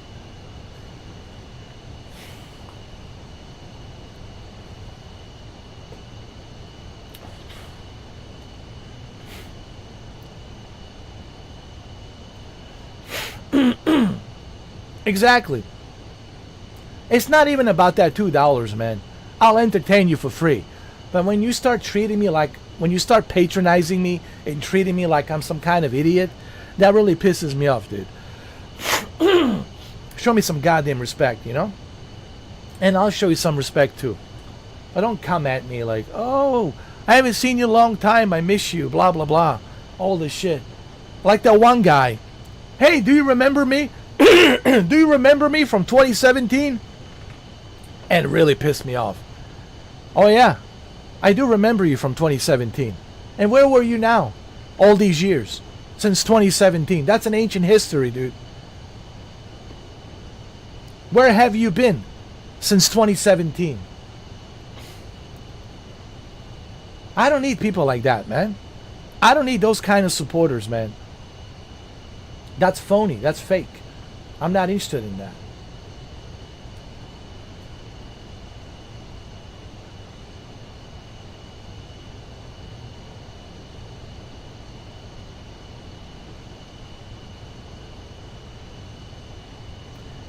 Nothing worse when people insult my intelligence. I would rather you punch me in the face. I would rather you slap me on the face instead of insulting me with stupidity. I have a hard time digesting stupidity when people just like act stupid and they treat me like a fool, like an idiot. Like, dude, be honest. Just say what you want to say. Say what you need to say. Don't hide behind your words. Just say whatever the fuck you need to say and be done with it. But don't dance around your goddamn words. Just tell me what's on your mind and be done with it so we don't waste each other's time. But people, they just want to dance around the fucking words and waste my time and their time. You know? And that's why I expose these phonies. I don't need phony people. You know? Phony people to waste my time.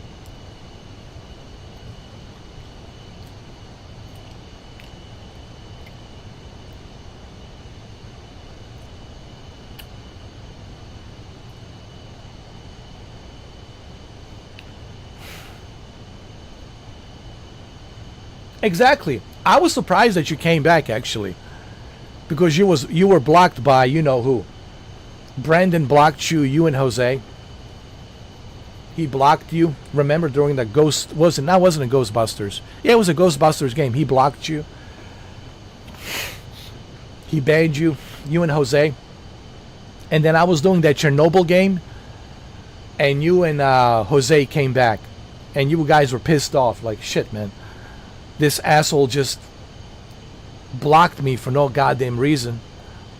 And then you came back, and I was surprised that you came back. I was like, man, I'm sure he's pissed off. Even though I didn't block you, he did. But I made a mistake that I trusted him. And the only reason I gave him the wrench to see if he's going to do what I'm afraid he's going to do. And he did exactly that. Brandon did exactly that. He didn't disappoint.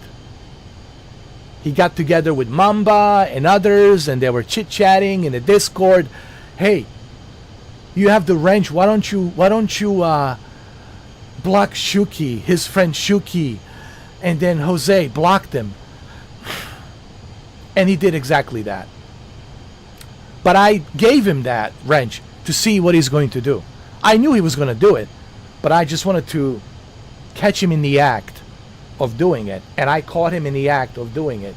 And he didn't disappoint. He did it. So that's the truth. For those of you who want to know the truth.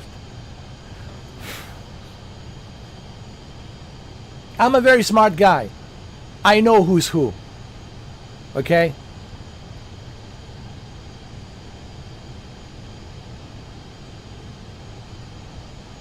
And if I let you in my circles, I'm doing it for a reason. But I'm not going to tell you what the reason is, but I know what the reason is. All right? And that's why I let him come back and all these other guys. To put them through test. Well, let's see. Who's who?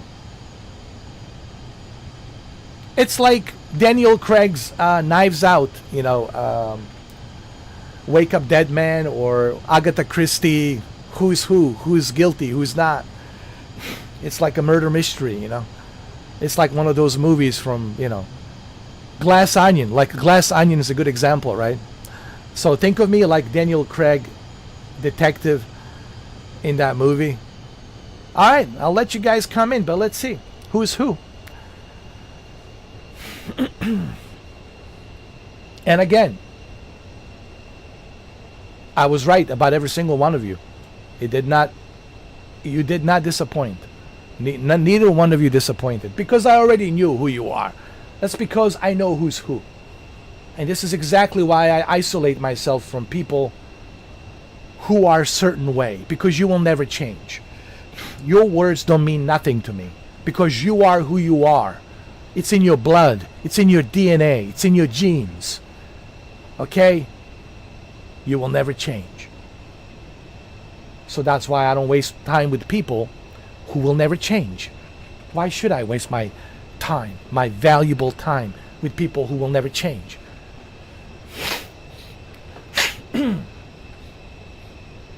All right, well, here we go, guys. This is it. We made it. Just in time for lunch. Later on, we'll play some games, some Netflix games. Later on. I need to eat my lunch. We need to take a little break from flying, you know.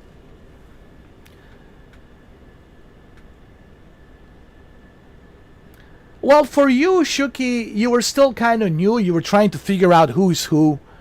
You were like, hey, man, I don't know. Maybe he's wrong. Maybe these people are not the way he's saying they are. But then you find out throughout the year, throughout the months, who these people really are.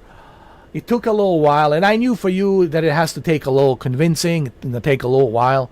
But you figure out who they are.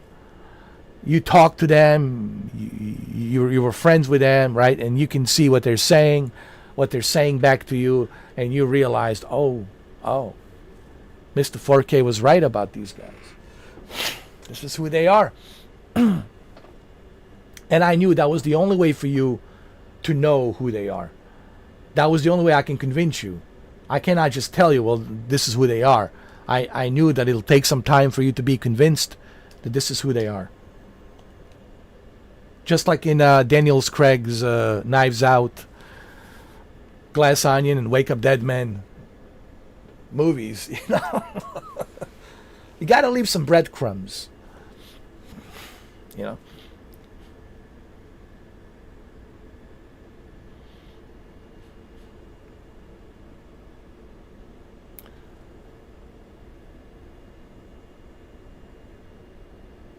But it's also sad that these people choose to be who they are, and they had every opportunity not to be like that.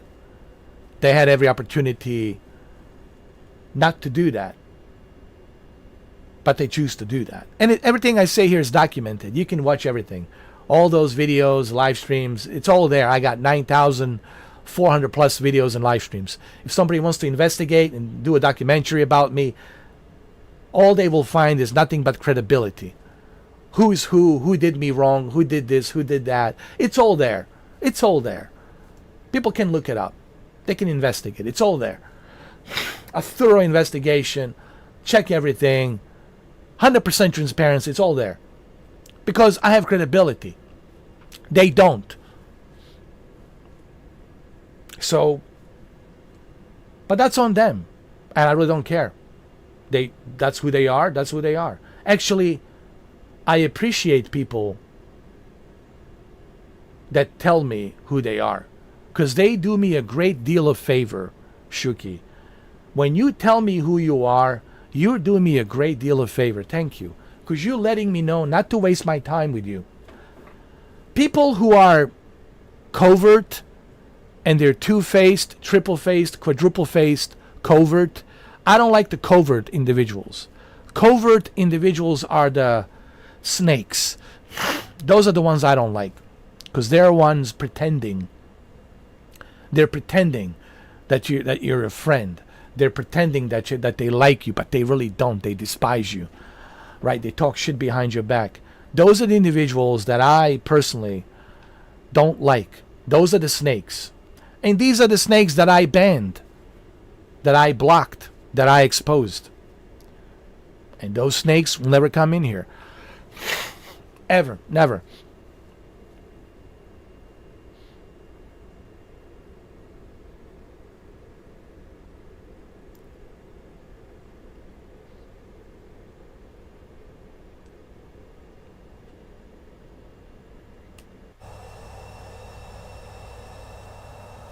There's the airport right there. make a U-turn.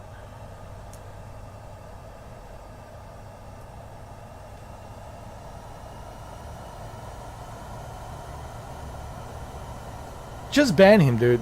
I don't even know why you're wasting time. I mean, you know, I don't want to tell you what to do. It's, you know, it's, you are you. I don't want to tell you who your friends are. I don't want to be a dictator, you know. But, you know, if it bothers you so much, man, just ban him. That's it. Done story. Done. Just ban him and be done with it. That's it. There you go. Yeah, man, you don't need to have somebody bother you with their stupid, annoying shit. Begging you like some peasant, you know. Fuck that, you know.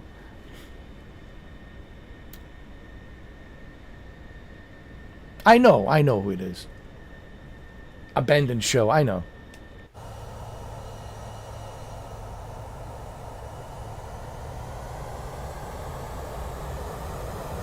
Oh no!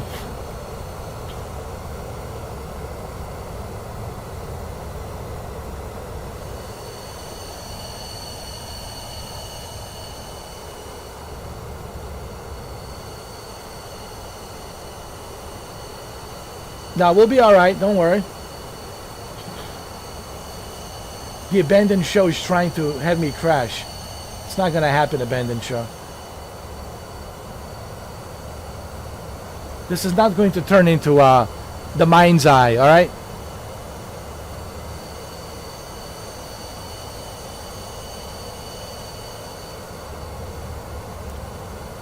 What was that he said to me? I said, why don't you make YouTube videos about your PCs? Oh, I don't want to brag.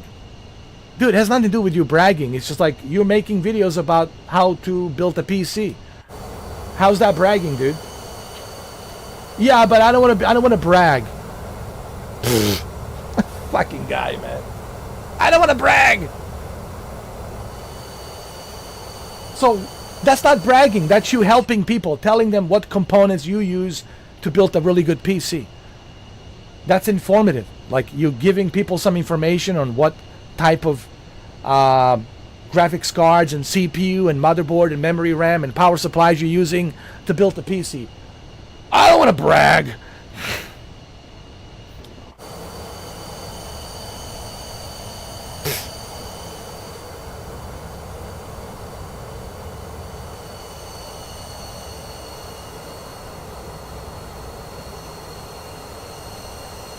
I asked him for his ID. Show your ID. I will never show him my ID. Why not? What are you hiding? Are you like the most wanted person on the planet?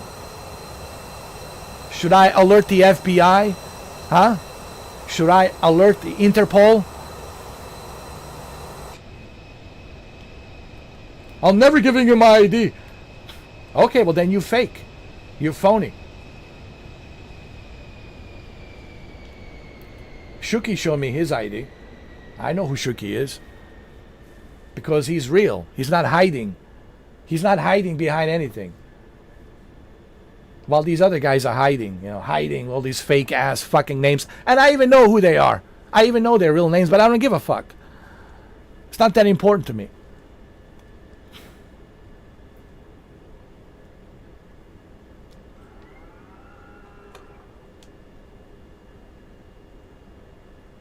You know how many fake accounts he created?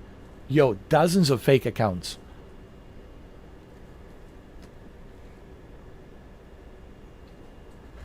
Dozens of fake accounts he created, dude.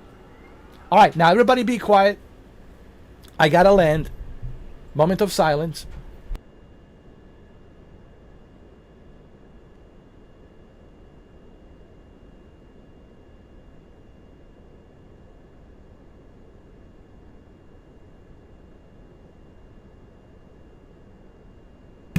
Everybody be quiet now, because I'm about to land. This is going to be tricky. It's going to be very, very tricky.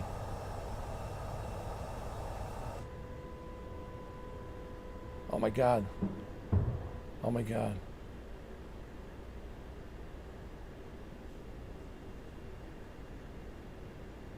Oh my God. Oh my God. Everybody relax. Everybody relax.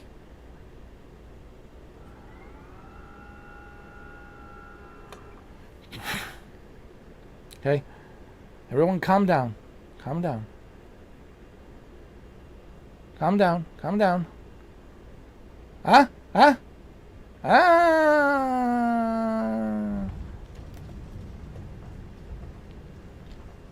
Who's the best? No, no, no. Huh?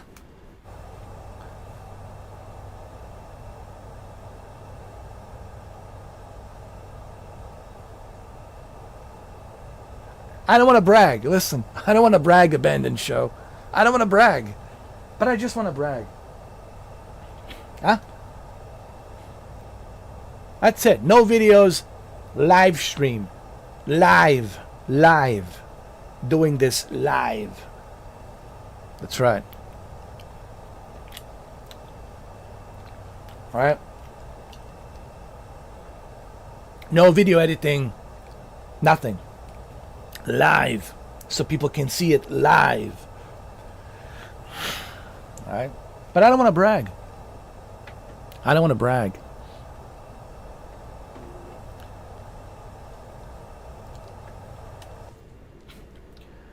And of course, thank you to my lovely co-pilot. Okay? My lovely co-pilot. Thank you so much. She really helped out a lot. Now, after this, we're going to have a lunch. We're going to take a little break. And then I'm going to come back. We're going to play some Netflix games. Huh? People say, what do you mean Netflix games? I'll explain. Okay? Don't worry. I'll explain. Me and Shuki will explain. It'll be explained. Just relax. Okay? All right? Everything will be explained. What do we mean by Netflix games? You'll see. Okay? You'll learn something. You'll learn. Some cool games that I want to showcase. That brings back my childhood of the 80s. You know? The arcade experience of the 80s. The Atari time, you know? The Atari games. You know what's tiring, Shuki, to me? That I have to explain myself. It's really so tiring. It's like a workout, dude. Like, you explain yourself and people still like, what do you mean?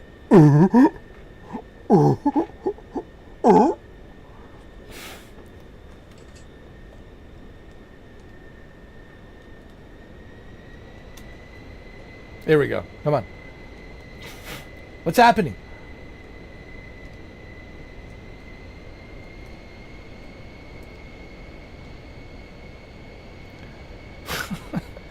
It's like a Goofy Pants. Oh, okay. Okay.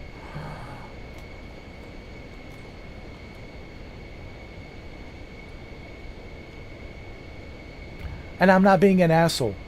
I'm being comedic and entertaining. An asshole is an asshole. Comedic, it's comedic.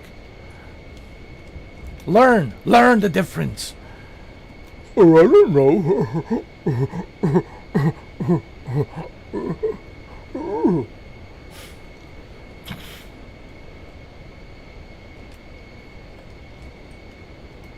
It's not bad enough that I can read people, but I can also read people's mind. God, it's even worse. Why did you give me this gift, universe? I don't want to read people's mind. It's just so annoying, dude. I don't want to know what they're thinking. I don't care. It's not my business what they're thinking. But it's so annoying to be able to read everybody's voices and minds. It's like, oh God, man. It's so annoying. All the shit that's in their mind, you know. God damn.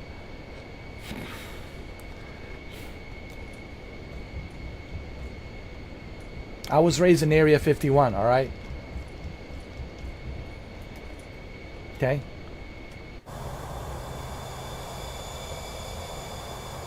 Okay, we made it. Wait. This is middle of nowhere, guys. We're like in... Middle of nowhere.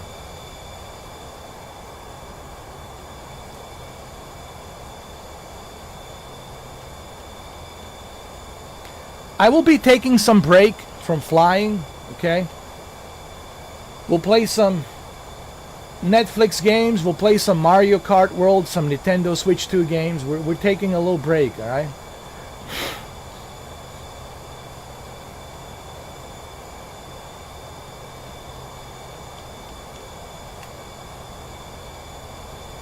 This is good enough. We'll leave it here. It's good enough.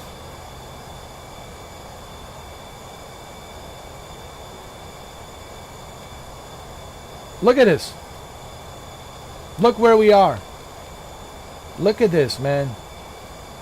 Look at this. Look where we are. We're in Mother Russia. We're in Mother Russia. Mother Russia. Как тебя зовут? Меня зовут Шука in 4K. We are from Mother Russia. But как тебя зовут? Меня зовут Суки. Суки 4K.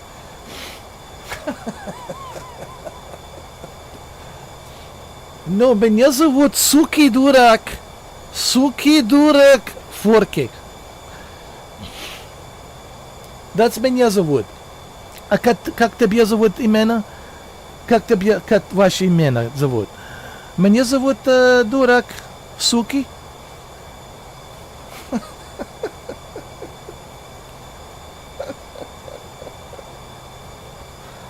We're in Russia. Technically, we're in Russia. Mother Russia.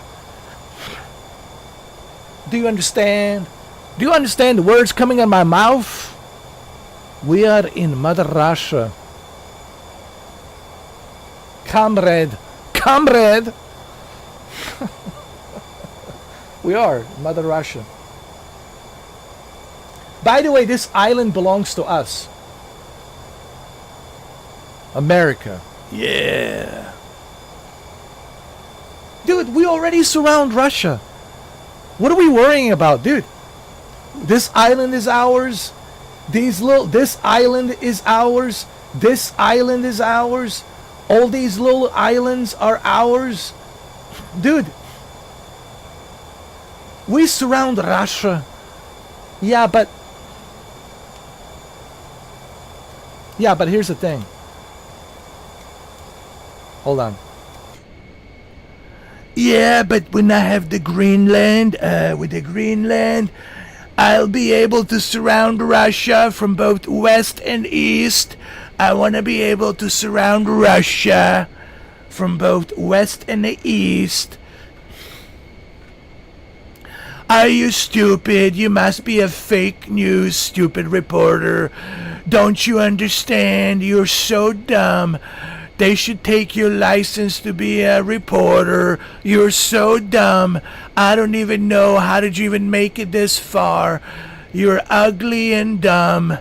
Dumber than a second coat of paint. Get out of my Oval Office. Keep your mouth shut. I'm gonna take Greenland. I will own it. And I will turn it into gold. Okay? My Secretary of War, Pete Hexet, will make sure that he takes care of Greenland. We'll be ready to surround Mother Russia from both east and west.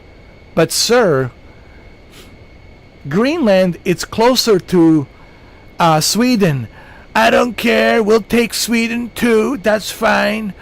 It looked nice on the American map. Okay, we'll take Sweden if we have to. Dolph Lundgren will not fight me.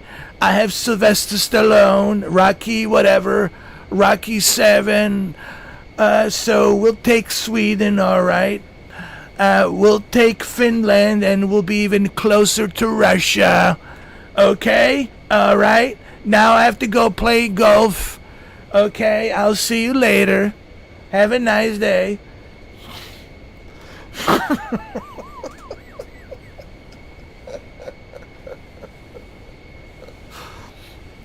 Okay, all right. Are you not entertained? This early in the afternoon, On a Saturday, huh? Huh?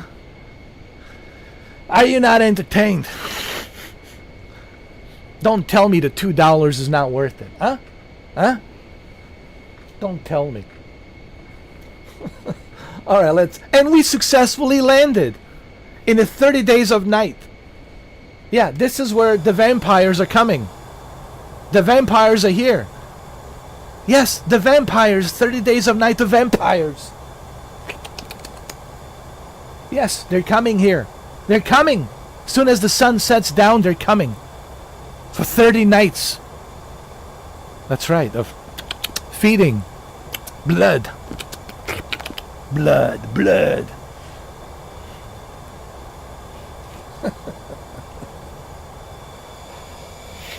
Okay? This is where we are. Point Hope. This is Point Hope. Hope that the vampires will be feeding for 30 days of night.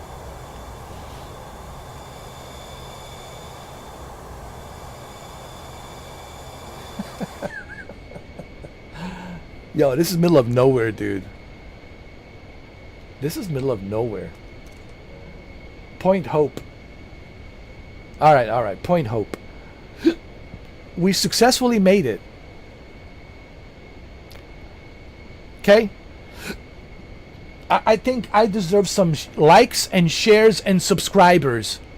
Let me tell you. No. If there is a YouTuber out there that's going to entertain you like this, that's going to have you successfully land like this and take off from Arcanage,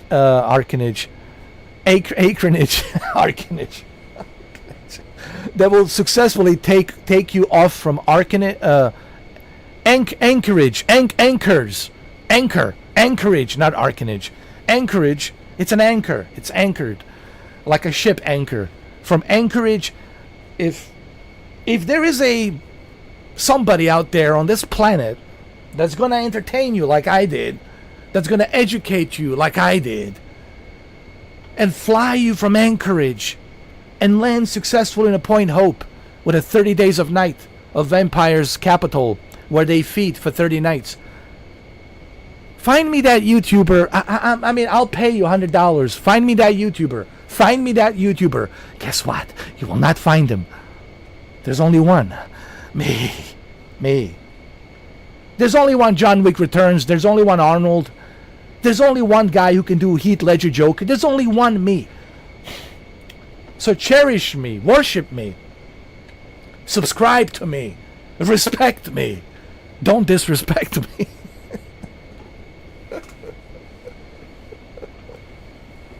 Okay? That's it. And enjoy the $2 of membership. Okay? And this Pilatus, okay, let's get serious. This Pilatus PC-24, I think haven't I proven myself why I think this is the best airplane ever? Guys, I think I've proven my point that Pilatus PC-24, it's the best airplane, period. There's nothing better than this. There's nothing better than this. I know there's other airplanes. I know there's a CJ4. There's a Citation, Longitude. I know there's a Cirrus Vision Jet G2. There's PC-12, single prop turbo engine. I get it. I know there's other airplanes. I get it. But this is the holy grail of airplanes. The most ultimate airplane of all time. Yes, this. I think I've proven. Haven't I, Shuki, proven that this is the best airplane ever? I think I've proven. I've proven myself that this is the best airplane. You do not want to pull this. This is for the emergency only. You know, unless you got a parachute. unless you got a parachute. Unless you have a parachute. Okay? So this is the best plane ever. PC-12 Pilatus. That's it. Nothing better than this. PC-24. This is it, guys. Remember. PC-24. Remember this name. PC-24. The best of the best. Okay? The best of the best. PC-24. The best. The best of the best. The best of the best. See, it's made by alien technology. See that? It's made by alien technology.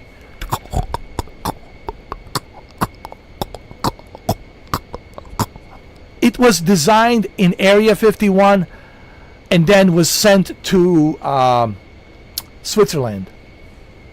Okay, so the contractors were working on an Area 51, and from Area 51 they were like, okay, we can't let people know that we created this plane in Area 51 with alien technology, so why can't you just move this company to Switzerland? So that way it sounds believable that it's a real airplane that can withstand any kind of harsh environment, that can last forever. So we'll create it in Area 51, but nobody cannot know that it was created in Area 51 with the alien technology, but we'll just move the company to Switzerland. And in Switzerland, that's where this company is going to be. It will be called Pilatus, kind of like a Maverick. It looks like a Maverick here. Look, see? It is Switzerland, but it's also American, because we want people to know that it was still designed in Area 51. And this symbol right here symbolizes the element 115. See the symbol? That's the element 115 that we use from an alien technology. Element 115. That's right. Where can you find an element 115? You can find it on the dark side of the moon. But we cannot go to the dark side of the moon because this element 115 and dark side of the moon, it's forbidden. Because the alien only can use it to power up their crafts. We cannot use it. What can you do with the element 115? Well, the element 115, you can have a 0.0 energy field. What is the 0.0 energy field? 0.0 energy field meaning is what? You create your own gravity field. You create your own space within the space. Huh? But, shh. That's secret. I know. But people forget about it, man. They don't know what this is. Let's turn it off. Let's turn it off. Here we go. Don't laugh too hard, Shuki, man. Do not eat and drink when you're watching me, because you will laugh.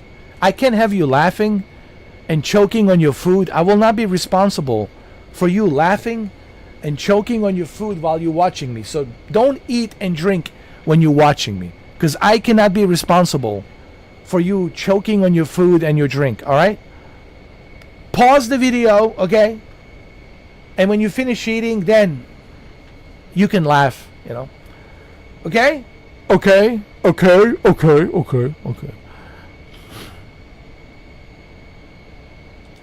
Turn it off. Turn off everything.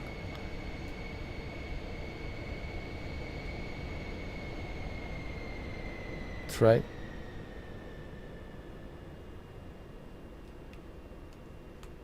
Turn off everything.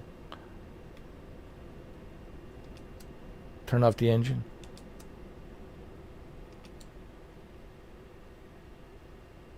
Silence. They say it's so quiet here, you can hear your own heartbeat.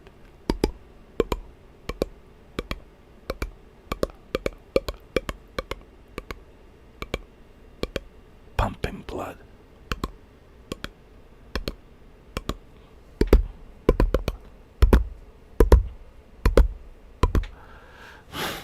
The best plane ever.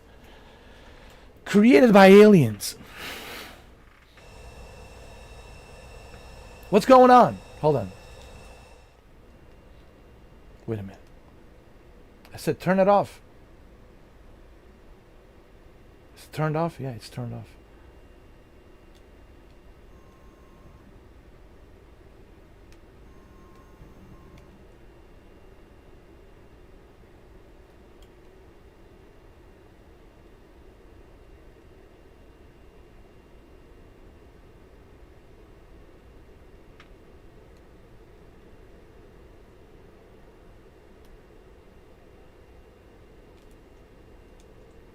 Is it turned off?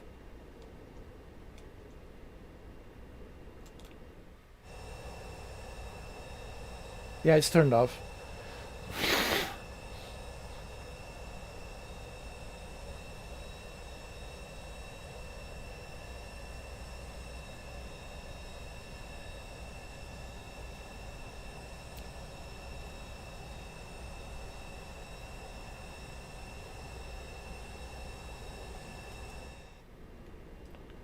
Hold on, we gotta do the same thing for the right engine.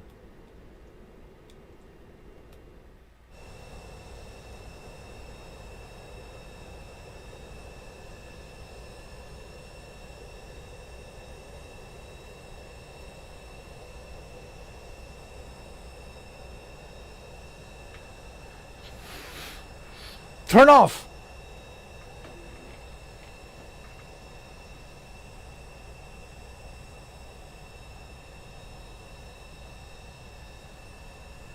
It will turn off. It has to.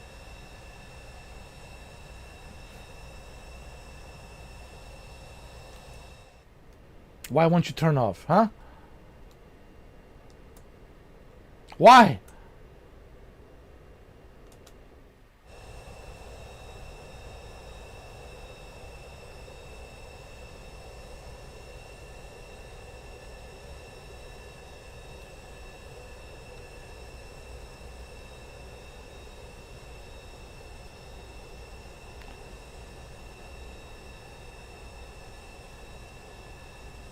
Turn off. It's pissing me off right now.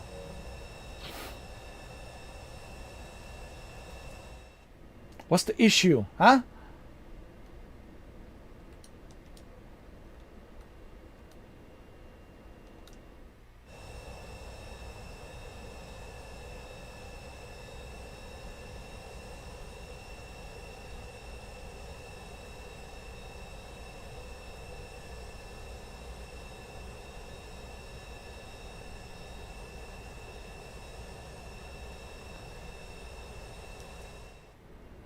What the hell?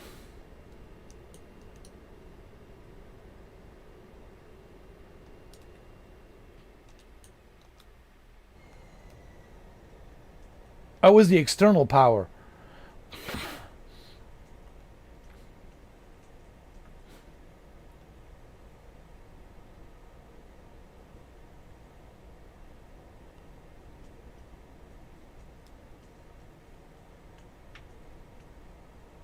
All right, give it some time. It's turning off. It's turning off.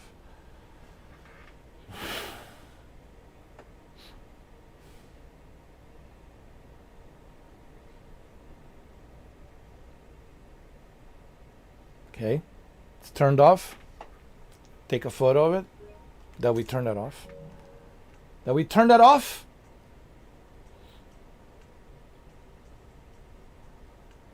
It was the external power. That's right. You need external power for the fuel pump. Oh, that's right. It's connected to the ignition and the fuel pump, and the fuel pump sends the jettison fuel, which is right over here. Right here. Oh, yeah. See? I have to think.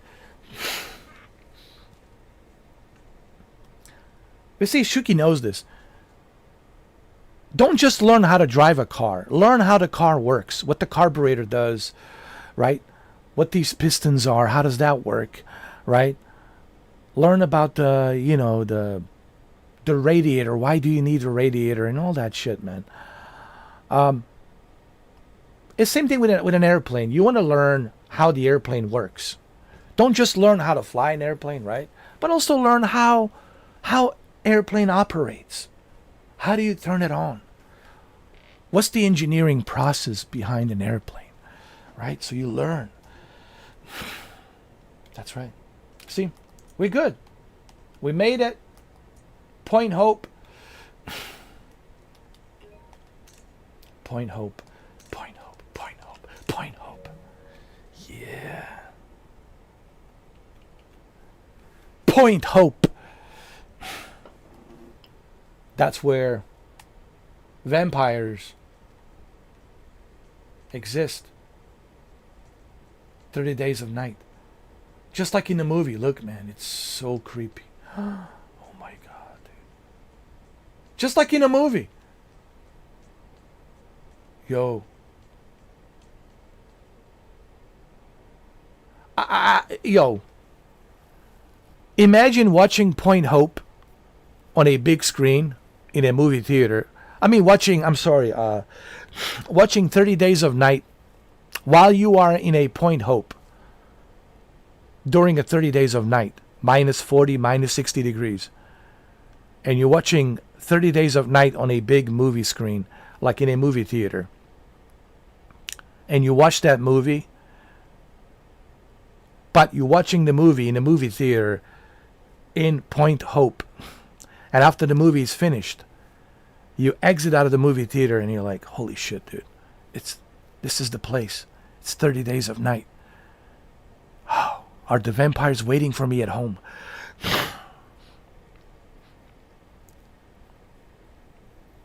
And the thing that sucks about these vampires, they don't even turn you in one of their own.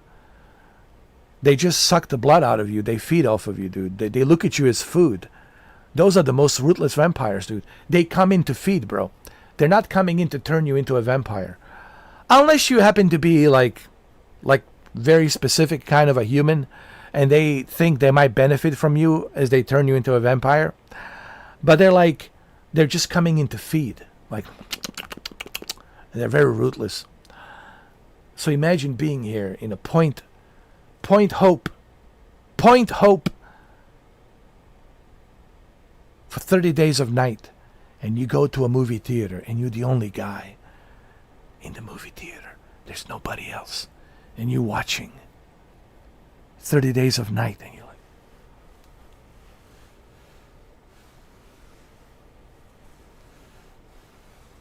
am I going to be a food for a vampire tonight? We got 30 Days of Night. Where can you hide? You cannot hide anywhere. They'll find you. They'll sniff you out. They can smell you like a dog. They're gonna eat you, drink your blood. Let me tell you, if do vampires exist, I know it's a movie. Everybody relax. I know it was based on a real place. It does exist. Point Hope, right? But the movie, it's a fantasy, of course. There's no vampires. But if they are existing, if they do exist, and this is why I like that comic book, that graphic novel comic book, because if they do exist, this would be the perfect place for them to be. To feed on humans for 30 nights in a very isolated place. There's no help, no rescue, no nothing for 30 days of night. And you are their food. Would be perfect vacation spot for them for 30 nights. And then once the sun rises, they go back into hiding. Think about that. That's probably one of the best vampire movie ever. Next to a Castlevania TV show on Netflix. I would say 30 Days of Night is the best vampire movie ever made, next to Castlevania TV show, which I'm a huge fan of Castlevania. Are you fucking kidding me? Are you fucking kidding me? I watched all the seasons of Castlevania. I love Castlevania. But 30 Days of Night, man. Yeah, man. Point Hope. You're hoping that the vampires don't show up. Point Hope. Point Hope. Point Hope.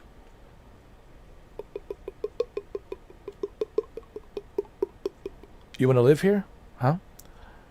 Your only rescue, it's this airplane. Pilatus PC-24 is the only way that you will escape the vampires Do people live here? From what I understand, they evacuate. They move to like Fairbanks or because it was just harsh conditions, minus 40 degrees, minus 60 degrees at night. Very harsh conditions, dude. Everything's frozen. Imagine for 30 nights, just like minus 40, minus 60. It's just very harsh conditions. So they leave, they evacuate. They come back during the summer. They evacuate, and they move to Fairbanks or Anchorage or Seattle, Vancouver, or someplace in British Columbia, somewhere down there. But yeah. So what's here? Air Force, military, U.S. Air Force, military, police, fire rescue, things like that, emergency, and of course military. They want military here because why? Well, we are neighbors with Mother Russia. So we need to have a military here. We need to have, Air Force ready. And the nuclear submarines are in here, around here somewhere. Why? Because Mother Russia is our neighbor. But, yeah. That's Point Hope. You see, you learn something. What I'm trying to do, Shuki, with a Microsoft Flight Simulator, like even yesterday, I was flying from Matsumoto, all the way from Matsumoto to Tokyo. So I was flying from places that I have not flown before. What I try to do with these live streams, these Microsoft Flight Simulator live streams with a Pilatus PC-24, is I want to fly to places that I have not flown before. I want to take you to places you have not been before. I don't want to just fly the same route, the same old routes, I want to take you to a place that you have not been before, I have not been before, and that's it. That's what I'm trying to do with these live streams. I want to take you to places. Same thing with the Switzerland. Remember Switzerland? With a PC-12 Shuki for New Year's Eve for 9 hours and 15 minutes, we discovered the entire Switzerland. All of the Switzerland we have discovered. And then we went to Germany and we discovered some places in Germany, right, that we didn't know about. So that's what I like to do. I want to take you to places that you have not been before. I want you to see places that you've never been before, And that's what I try to do, She's always with me. She's always with me.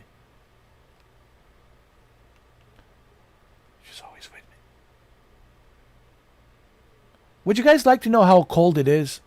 Let me turn on the icing. No, I want to do this. I want to show you. I want to show you something. I want to show you just how cold it is here. Where is it? Where's the icing? The icing. Ice, baby.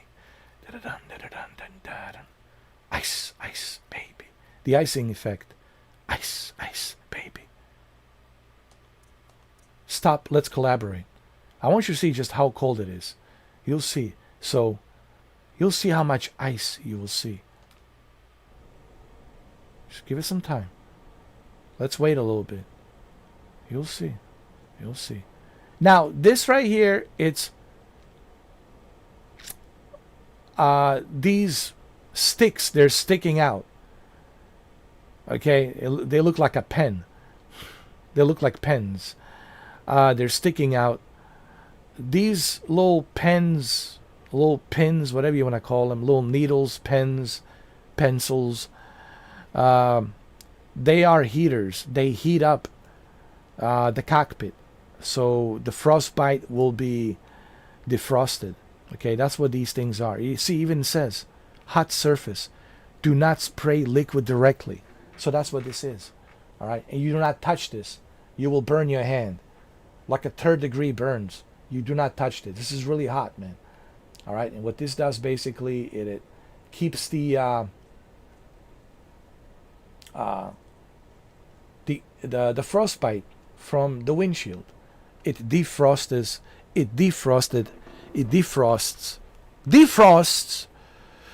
the ice from the windshield. And what is this?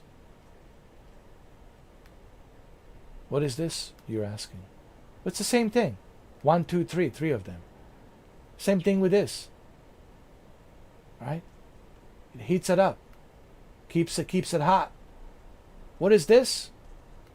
This here is your radar. It's your radar. Your radar system, okay?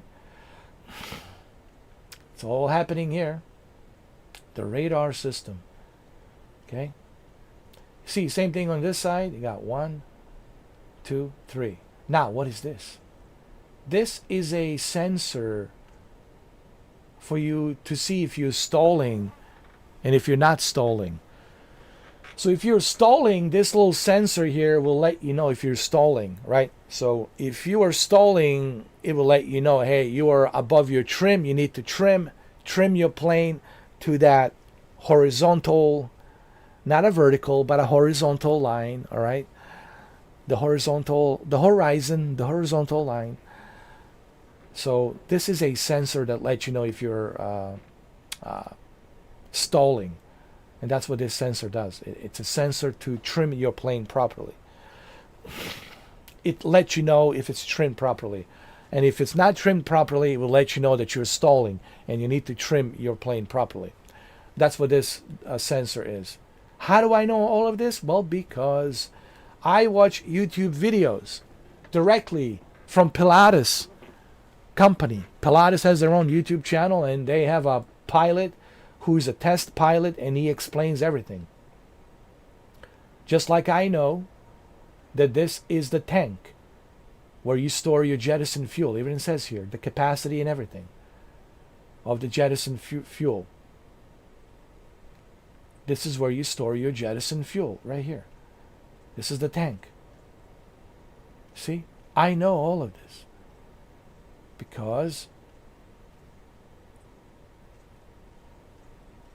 I learn, I study. That's what I do. So now you know. Now you know. Now you know, my friend. Now you know. Okay?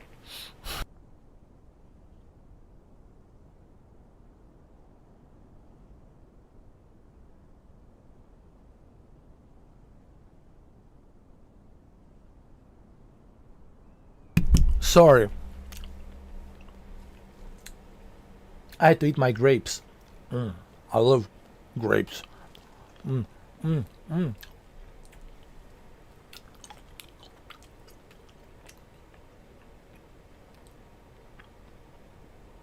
Look how beautiful this plane is. People been asking me about citation, longitude. Maybe in the future, Shuki, but right now I don't need citation longitude. Unless you guys want to donate $20 to my PlayStation, and then I'll buy it. But I don't need to purchase it right now. I don't need longitude, citation longitude. But if you guys are so desperate for me to fly citation longitude, well then you guys are more, right, Shuki, they're more than welcome to send me $20 on my PlayStation account. You know? But I don't feel like I need longitude citation. Why would I want longitude citation when I already have the most ultimate plane? Why? I'm talking about a Cessna longitude citation. Now, I started with a Cessna CJ4. Okay? Originally I started with a Cessna citation CJ4. And I love citation Cessna CJ4. Shuki knows. Those of you who follow me, you know I've been flying it. But, dude, when I have this, I've been flying this everywhere, dude. in all kinds of harsh conditions.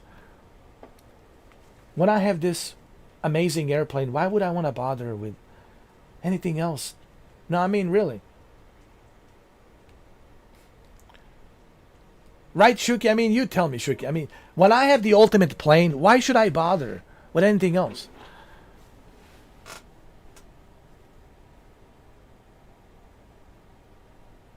Again, if you guys want to donate $20.49 to my PlayStation account, I'll be more than happy to purchase the plane with the money that you paid for and do a live stream and let you know what I think about the plane. And test the plane and learn about the plane and everything. Do a tutorials on it, everything. But I'm not gonna like... Exactly, I'm not gonna like waste my own money, dude, for something that I really don't need because I already have the ultimate plane. It's like... I already got the ultimate plane. Right? It's a common sense. Like, if you have the best plane ever, or like, okay, let's use another analogy. Let's say, because I have to end this stream soon, so I can go eat my lunch, and then I have to go, eat my lunch, and then I'll be back later. We'll play some some Netflix games and some Nintendo Switch 2 games. Take a little break from, flying Microsoft Flight Simulator 2024. But let's use this analogy. Let's say you have the best GPU on the planet. Let's say it's like a $6,000, the most powerful GPU. It's a future-proof for another 20 years. It's like the best of the best. Okay? The best of the best. And then somebody tells you, why don't you try this GPU? And you're like, dude, have you not heard me? Have you not heard the words coming out of my mouth? I have the best GPU on the planet. Why should I bother with something that's weaker, smaller, premature ejaculated, with a 1.5 ball? Why?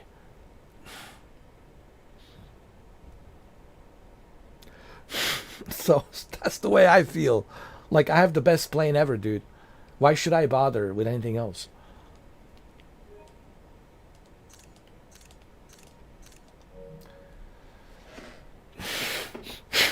I can't wait for PlayStation VR 2. Once the PlayStation VR 2 comes out, you don't understand how beautiful this is going to be. I don't think people understand how beautiful this is going to be. Me sitting here inside this cockpit, looking at this cockpit, at this Honeywell Primus, operating system.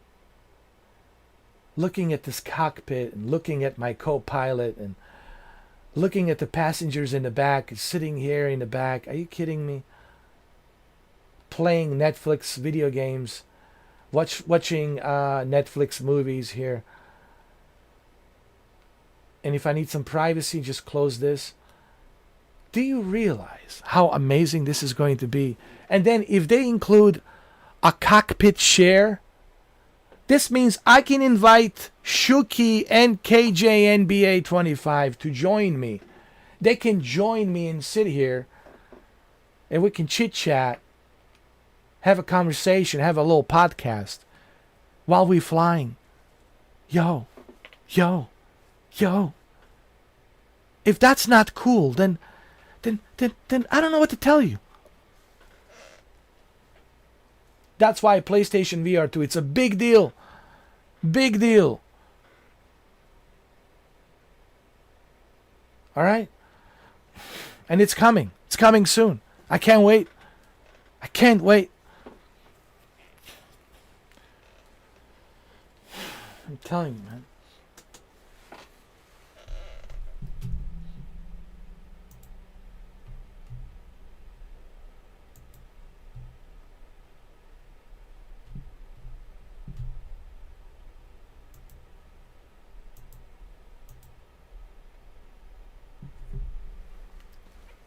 All right, guys, well, that's it. That's the end of the live stream. Yet another successful landing. Everything's great. me and her, we're gonna go in the back. Yes, me and my lovely co-pilot will go in the back, and we'll have a little bit of privacy. Okay, a little bit of privacy here, and Point Hope. A little privacy, a little romantic privacy here. Okay. Okay. If you wanna see the privacy, then you need to. It's a pay-per-view. It's on pay-per-view. You have to pay. It's like a $500 a minute. Yeah, it's $500 a minute. Yeah, if you want to see the whole thing, it's $500 a minute. You know. It's like 60,000 a minute, 120,000 in 2 minutes. But billions of dollars I will make with this sex tape between me and her. Sex tape. It's going to be billions of dollars, worth of billions of dollars on pay-per-view. And we can retire, both me and her. We can retire, and that's it. With the billions of dollars, that's it. We're good to go.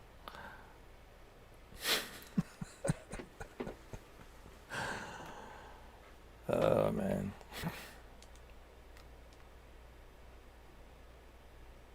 All right. I have to go eat my lunch. All right. That's it.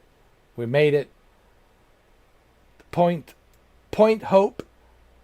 I hope you guys enjoyed this. I hope it was entertaining. I really do hope you enjoyed this. This is what the live stream should be. It should be interesting. It should be interesting conversation. And it should be also entertaining. It should be a goulash. A goulash mixed bag of a little bit of everything. That's how it should be. The live stream should not be this. Guys, I'm sick today a little bit. Hey, how you doing? Oh yeah, I'm still using this plane. Yeah, I wasn't sure what to play today. Hey, thank you for that donation, $2. Appreciate it. Thank you. Hi, chat. Yeah, I wasn't feeling like streaming today. Yeah, but I'm streaming now for a little bit. All donations are appreciated. Yeah, that's the boring ass live streams that are out there. That's what you're going to encounter. You're going to encounter a lot of these boring ass live streams, and it's not bad enough they put all these commercials you have to watch first, right? Go through all these boring ass annoying commercials, and then finally, after you finish watching all the boring ass commercials, then finally you get to watch another boring ass live stream of a boring ass YouTuber. Oh, hi guys. Yeah, guys. Yeah, I wasn't feeling like streaming today, but hey, thank you for the like, man. I appreciate that. Yeah, that's what's out there. That's what's out there. Boring ass. I would rather watch the fly fucks. Yeah, I would rather watch the orgy of flies fucking. Hell, even the bees. Even the bees fucking and giving honey. I would watch lizards fuck. Honestly, anything. I would watch the paint dry. I would watch the paint dry on the wall.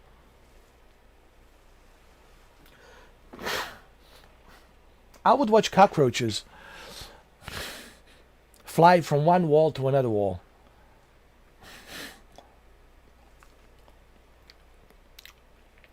I'm telling you, man. Some boring ass live streams out there. Sorry, guys. Thank you for subscription.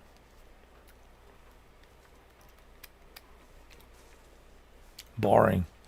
Puts me to sleep, man. It's like a lullaby.